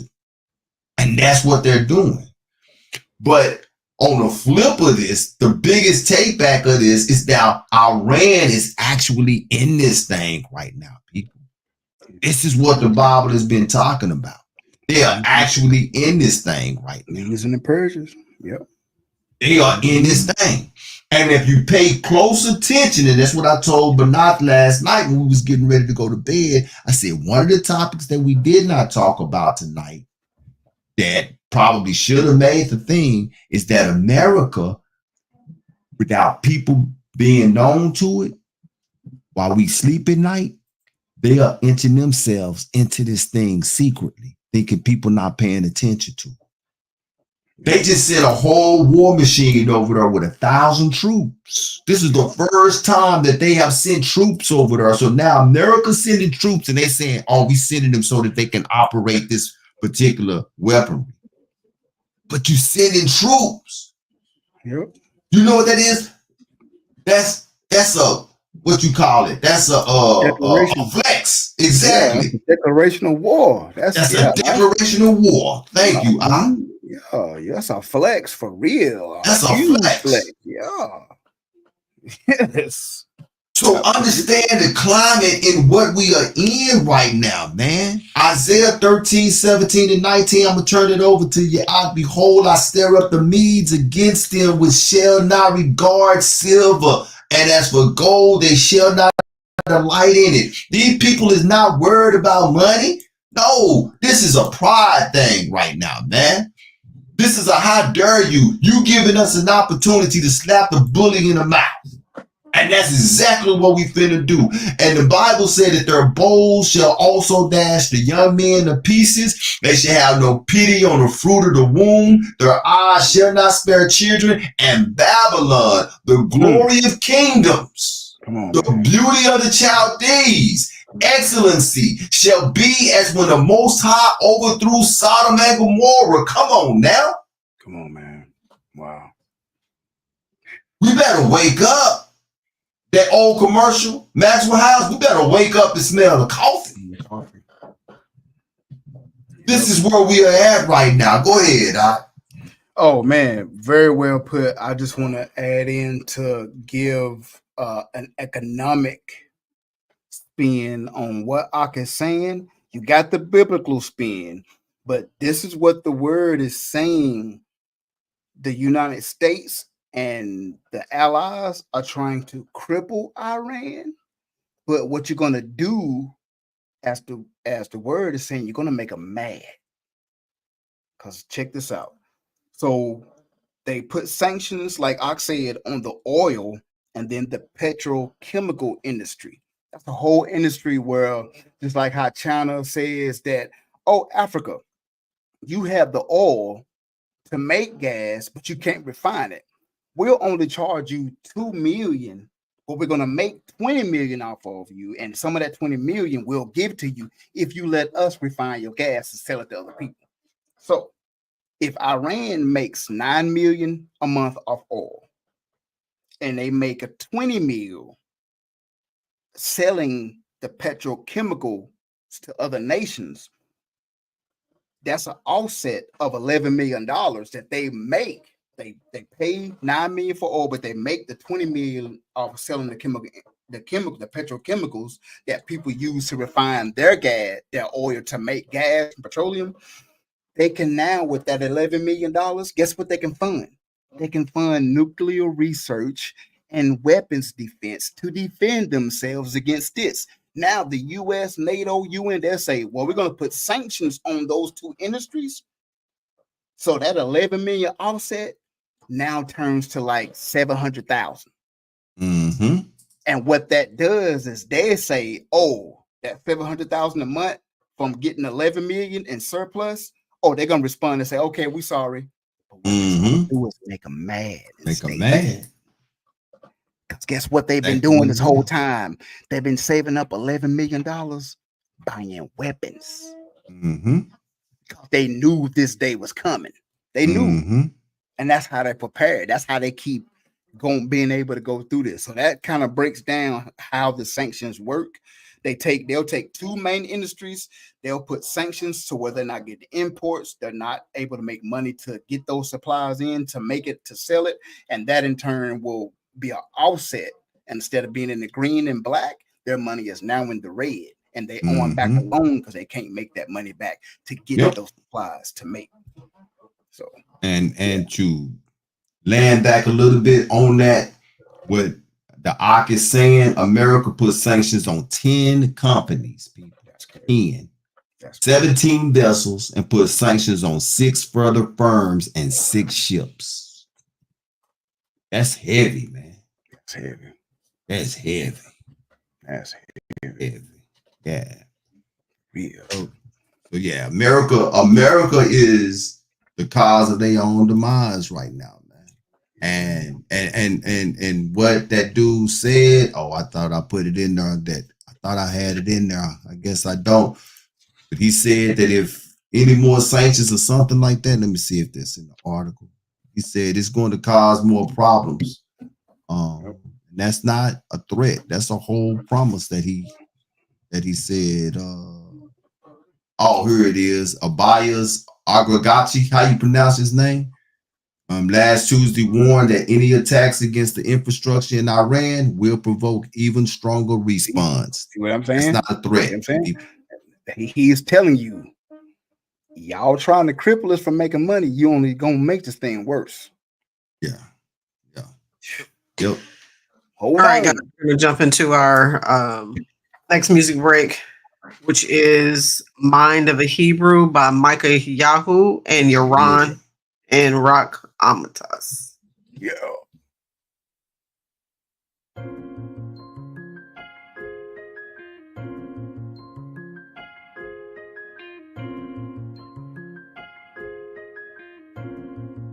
Hey, pipe up, AK strapped up on my arm, Bible up on my hip. We ready to go to war. Heat these demons up with the script. Spread down with the white and gold. We clean, they calling us drip. Tipsy from that oily water. We party, let's take a sip. AK strapped up on my arm. Bible up on my hip. We ready to go to war. Heat these demons up with the script. Spread down with the white and gold. We clean, they calling us drip. Tipsy from that oily water. We party, let's take a sip.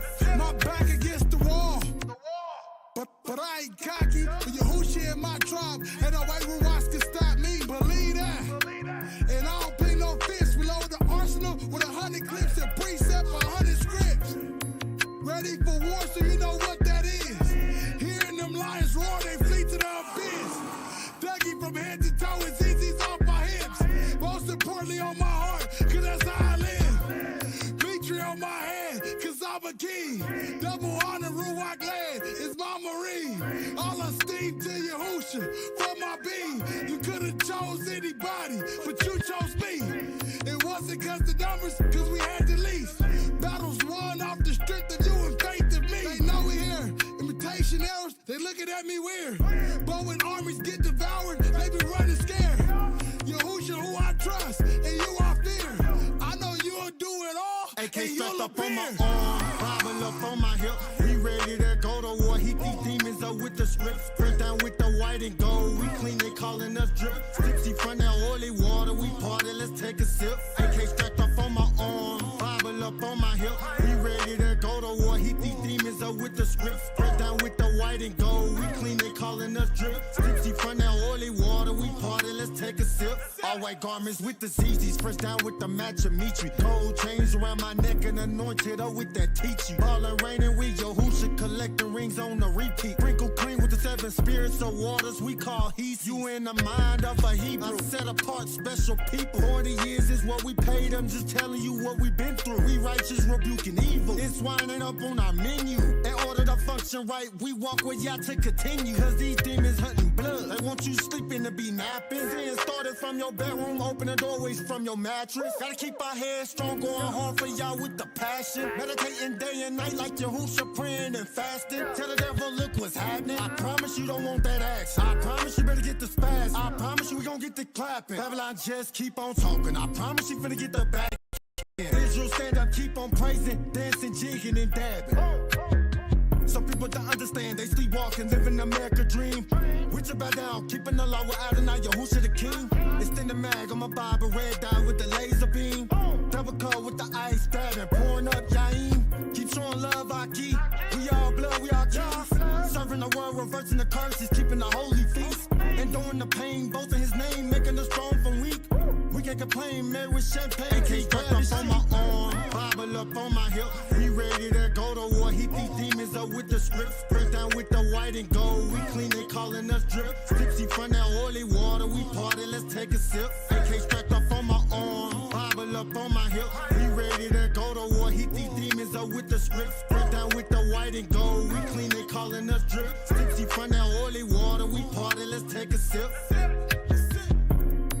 Yeah, that's what it is, though. Welcome to the mind of a Hebrew. That's what we do, man. We part. We just praise the Most High. All esteem to the Most High. Shout out to our King, Yahushua. Shout out to Rebirth. Y'all know what it is. Y'all know what it is. Let's get it. Hallelujah.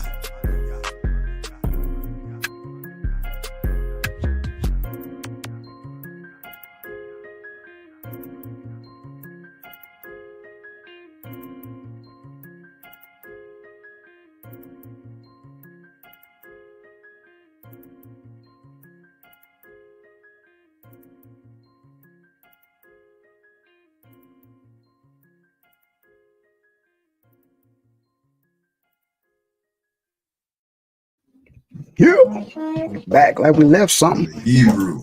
Yeah, mind of a Hebrew. All right, BCRT, Beyond Critical Race Theory. We know on this show, Truth Be Told Flesh Podcast, and our audience know it is Beyond Critical Race Facts.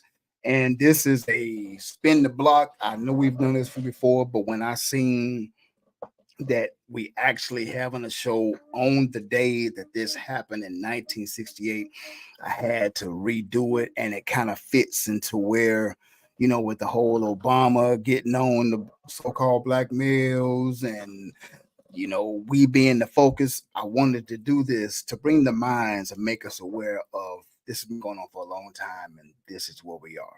So tonight we have this episode of Beyond Critical Race Facts. On this day, October the 16th, 1968, we have so-called Black Olympic medalists face death threats and expulsion for protesting racial inequality. And like I said, I wanted to redo this because it did happen on October the 16th, 1968. So on October the 16th, 1968, Black Olympic sprinters Tommy Smith and John Carlos, who engaged in a silent protest on the medal stand to bring light to the racial discrimination and violence against Black people in the U.S., were met with hostility by white supporters and the media and were eventually suspended for their protests. The 1968 Olympics followed a summer of racial unrest and protests following, get this, the assassination of Dr. Martin Luther King in April and the murder of President Robert Kennedy in June. Police violence and poverty burdened Black communities in ways that attracted national attention. Mr. Smith and Mr. Carlos placed first and third in the 200-meter dash at the Olympic Games in Mexico City. As the U.S. national anthem played during the medal ceremony, the two men bowed their heads, as you can see in the picture. Thank you, Ms. Banoff. And raised black gloved fists in a protest against racial discrimination in the U.S. Both men wore black socks with no shoes, and Mr. Smith also wore a black scarf around his neck. Mr. Smith raised his right fist to represent Black power, while Mr. Carlos raised his left fist to represent Black unity. Mr. Smith said his black scarf represented Black pride, and their black socks without shoes signified Black poverty in America. The following day, the U.S. Olympic Committee threatened other athletes with stern disciplinary action if they engaged in demonstrations. Acting USOC Director Everett Barnes issued a formal statement to the Olympic International Committee condemning Mr. Smith and Mr. Carlos and claiming that the sprinters made our country look like the devil. Can you believe that? The USOC suspending. You think that's what made y'all look like the devil? I'm sorry. No, that's man. We almost done. The USOC suspended Mr. Smith and Mr. Carlos from the U.S. Olympic team following a midnight meeting. In the early hours of the morning on October the 18th, the committee ordered both men to vacate the Olympic Village in Mexico within 48 hours. Despite their medal-winning performances, the two athletes faced intense criticism in the media and received death threats upon returning home. At the time, their protest was wrongly perceived as a show of disrespect directed toward the American flag and the national anthem. Mr. Carlos and Mr. Smith, man, y'all are heroes. And I wanted to do that, like I said, with the election coming up and the focus on Black men. This has been going on for a long time. They just didn't start this focus.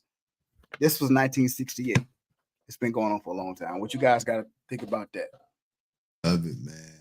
Crazy, man. We talked about this a little bit on the show before. You can see how what is it called?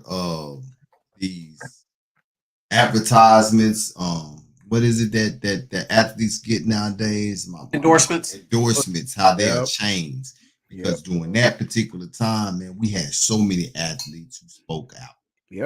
And for various different causes. And so they had to figure out a way to silence the athletes. And this is why you and I was talking about Jordan. You can't blame Jordan for being as quiet as he was on a lot of issues because it had to do with his money. You can say what you want to say, you know how you feel, but none of us have been in a position where we've been looking at millions of dollars contracts. You don't know what you're gonna do or what you're gonna say. You know what I'm saying? And so that was the reason why it was a different breed of athletes. But and not just that, I think too, we put athletes on this pedestal and feel like, and entertainers period, and feel like they have to have an opinion or even tell us what their opinion is. You know, when we agree with their opinion, great. You know, that I really like this person. I really like this guy. I really like this lady because of her political views and what she stands for. At the end of the day, these people are not our friends. They're not our relatives or somebody we're gonna go spend and hang out with. They are entertainers. If I choose to go watch or participate in anything that they're doing, that's a choice. Their political affiliations or what they think, feel, or otherwise, we don't have to know that. Right. We are now in a society though where we feel like we are obligated to know more about these people than we should. Right. You know, I personally think it is disrespectful to know as much as we know about certain people. They can't live normal lives, and you'll have people say, well, they chose that life. They signed up for this. No, they didn't. They signed up to be an entertainer. They signed up to sing music, to play a sport, to act on TV. It is not our business to know their business. Because let's be honest, if our business, outside of the stuff that we throw on social media platforms, if our business was to get out there the way that their business got out there, we want everybody to cease and desist. We I don't fault Jordan, and I don't fault any athlete or other entertainer who decides that they don't want to share their political opinion about anything. Because the truth of the matter is sometimes they don't really care. Right. That's and the only reason they really want them to speak on it anyway is because they are deemed influencers.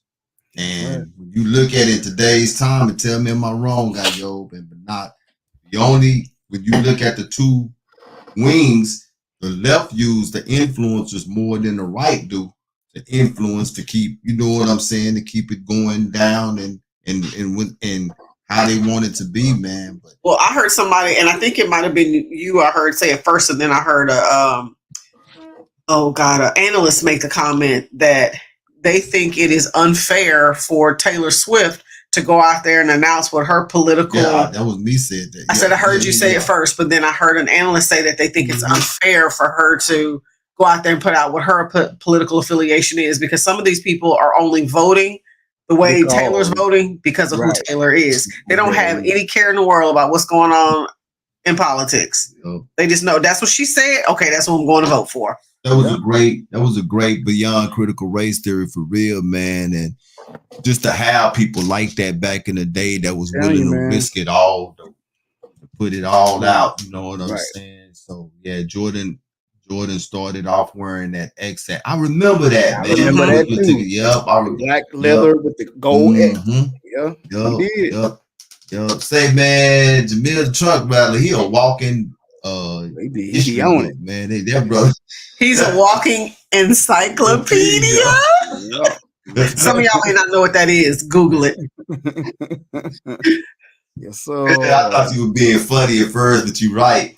They don't even know how to read cursive. We'll throw the whole show off. We came up here, man, with the whole cursive. Right.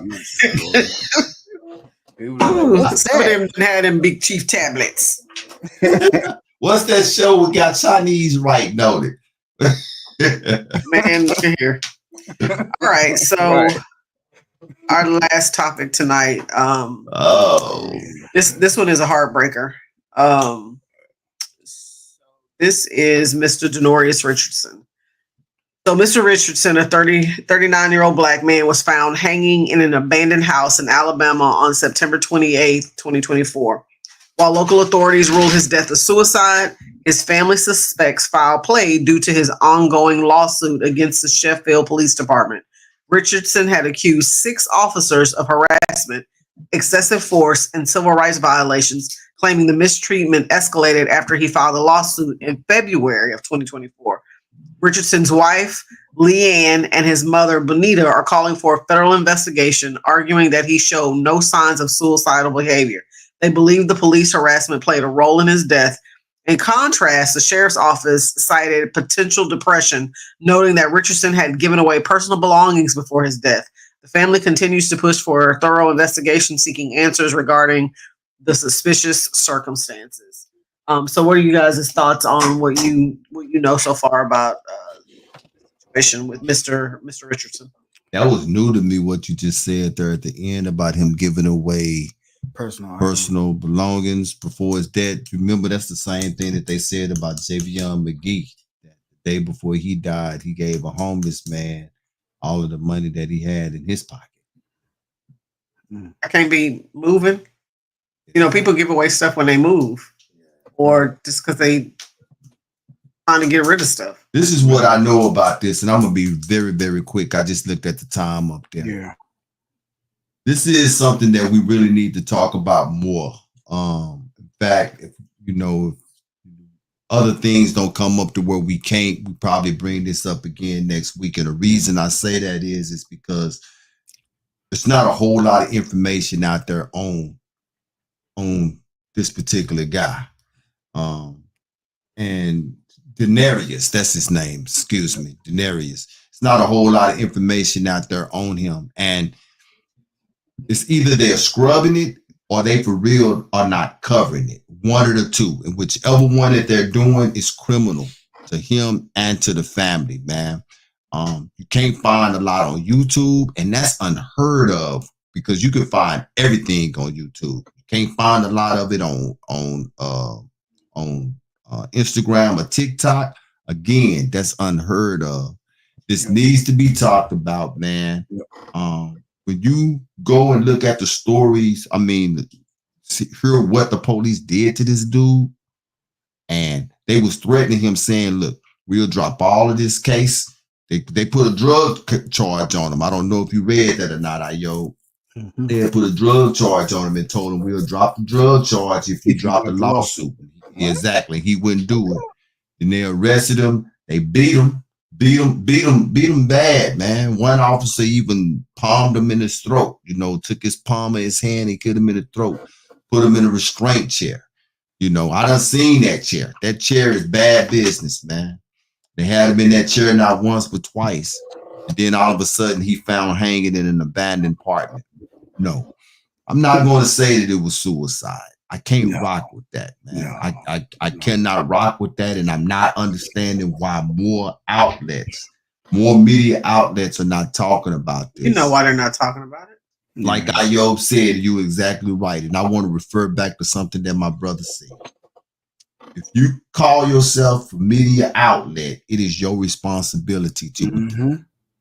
You have a responsibility to report. And if you're not reporting, then you are doing a disservice, because this is the thing about something like this. The more it's reported, the more it's talked about, the more it's heard, the more pressure is going to put on the proper authorities to get an answer to what really happened to this boy. This here, Denarius Richardson, this is sad, man. So yeah, that's what I got to say about that. Yeah, very well put. And we do stories like this so many times. And again, my biggest thing is we have another young so-called black male that his mother is outliving him. Grieving mother. And listen to what she's saying. Listen to what I read the article 2 or 3 times, and I go and highlight when they asked the mother, just like the young man that was missing in Mississippi, that they didn't notify the mother what she said, and different mothers. Prasheen Carter. Yeah, Prasheen Carter. Listen to what she said. I need answers. This was made to look like a suicide. It's not a suicide. She said that Richardson had been repeatedly, and Banaf alluded to this, had been repeatedly arrested, beaten, and harassed by Sheffield police officers who said they would drop charges against him if he would drop the federal lawsuit. He repeatedly refused, she said. That's a mother that no longer has her 39-year young son here. It's crazy, right? Yep. Like that's a grieving mother. I hear another mother that's having to vouch saying pretty much, I know my son. Yep. I birthed him. I carried him. I raised him. This is not a suicide. I need a mother is saying, listen, I need some answers. Another mother begging, having to beg for answers. This is wild, man. This is Rachel is weeping for her children. For her children. Rachel is weeping for her children. And that is why I wanted to highlight the beyond critical race theory. Because look, from 68, even beyond that to this day, look at what we still. And this is why that stuff about Obama chastising, bruh, Obama, talk about this. You know what I'm saying? You want to chastise somebody for not voting? Talk about this, bruh. Like, and that's why I said from 1968, we held up the fist and protest from what was going on in our community. They made it about the national anthem and the flag. Here it is. Okay, well, we're not going to hold up our fist and speak our voice. We're just going to be silent and not vote.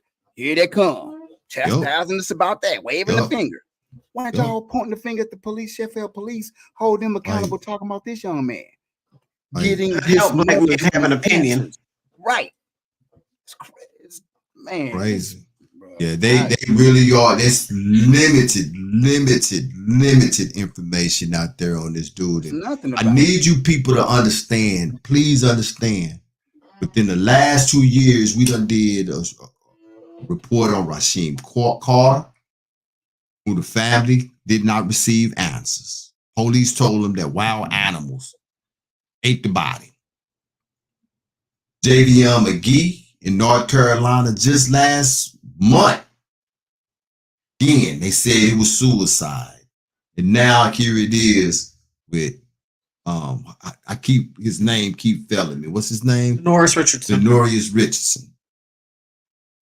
Again, like Ayo said, these are mothers who are outliving their children.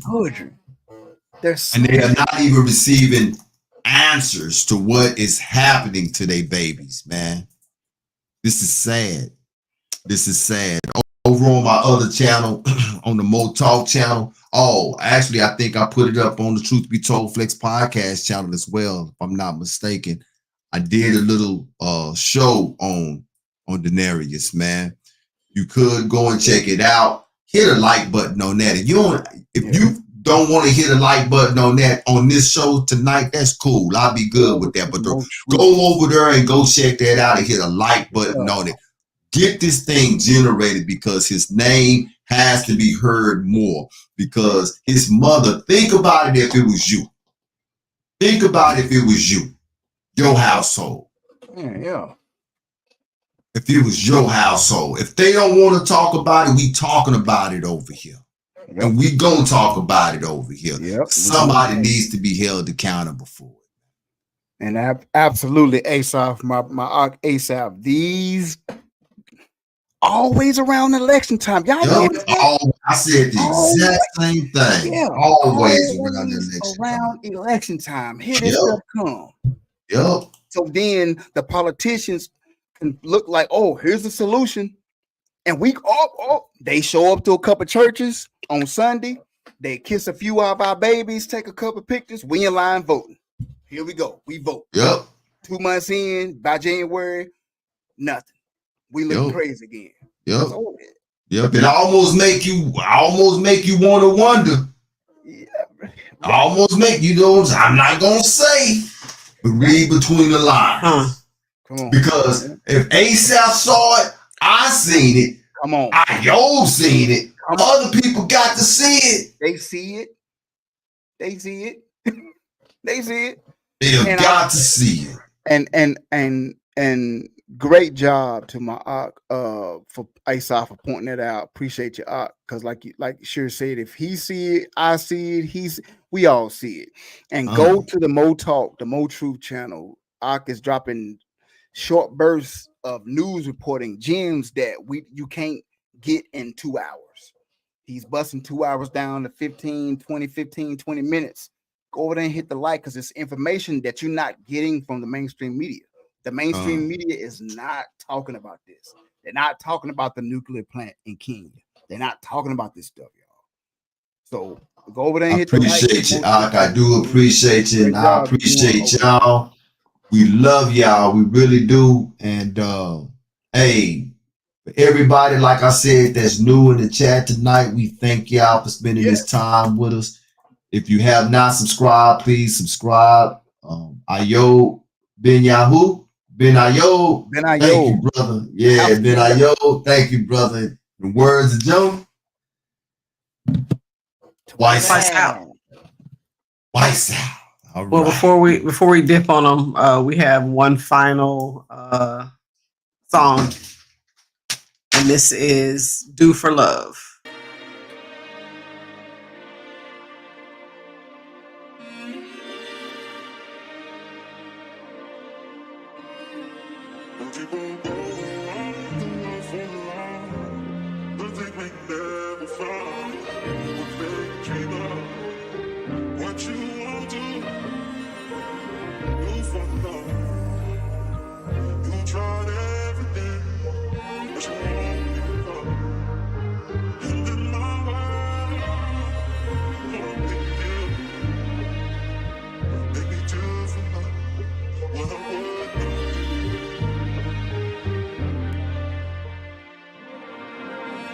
I guess you wonder where I've been so searching, trying to find the love to heal what lies within. Above all things, there's nothing greater than love. No greater love to find than love from above. That kind of love that lasts forever. To heal and fulfill the voids and scars just to make it all better. The love that gives joy, hope, and brings prosperity. The formula, the foundation of life that gives our lives longevity. The kind of love that never leaves, nor will forsake. It never runs dry, nor runs empty, or can never be replaced. The kind of love that rights the wrongs in me. The kind of love that gives, kind of love receive. What you won't do for love. You done tried everything, but you don't give up. But what you made me do for love, what I would not do. Only you.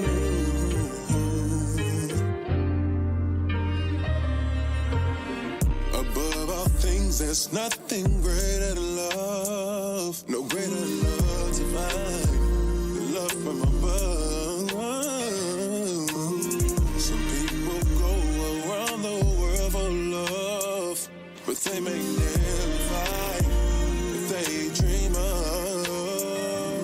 'Cause you light up the world, use your love as a token. Darkness covered with the light of love, got me wide open. Just for your love like it's a pot of gold. Renew by the riches of your love with a new beginning like the blue rose. I know, ever seen it on the mountaintop or in the valley low. I know right there, that's where you are, so that's where I go. Older than the river stream, hotter than the burning coal. Ooh, for that love, I can walk through fire. Kind of love that give me burning desire. Them here love, take me higher and higher. I'm the candle, can be the light to my fire. So many miles I done traveled just to find you. Sweeter than the wine from the vine in the wine's cup. I see my peace with a vow just to find us. And now I walk another mile just to find you. What you won't do for love. You done tried everything. What you let me do for love, what I would not do.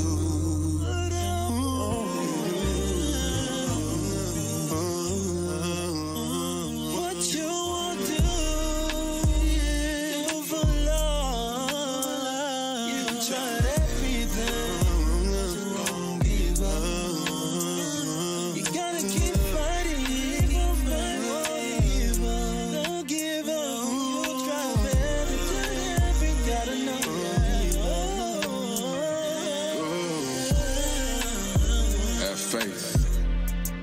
up in love. But the greatest of these is love. Within your temple, oh Yah, we meditate on your unfailing love. For how priceless is your love, oh Yah. We rely on your love. Let us live in love. For you are love. For Yah is love.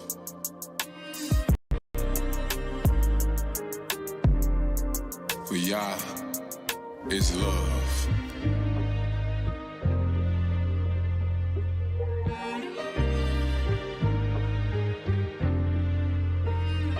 For Yah is love. For Yah is love.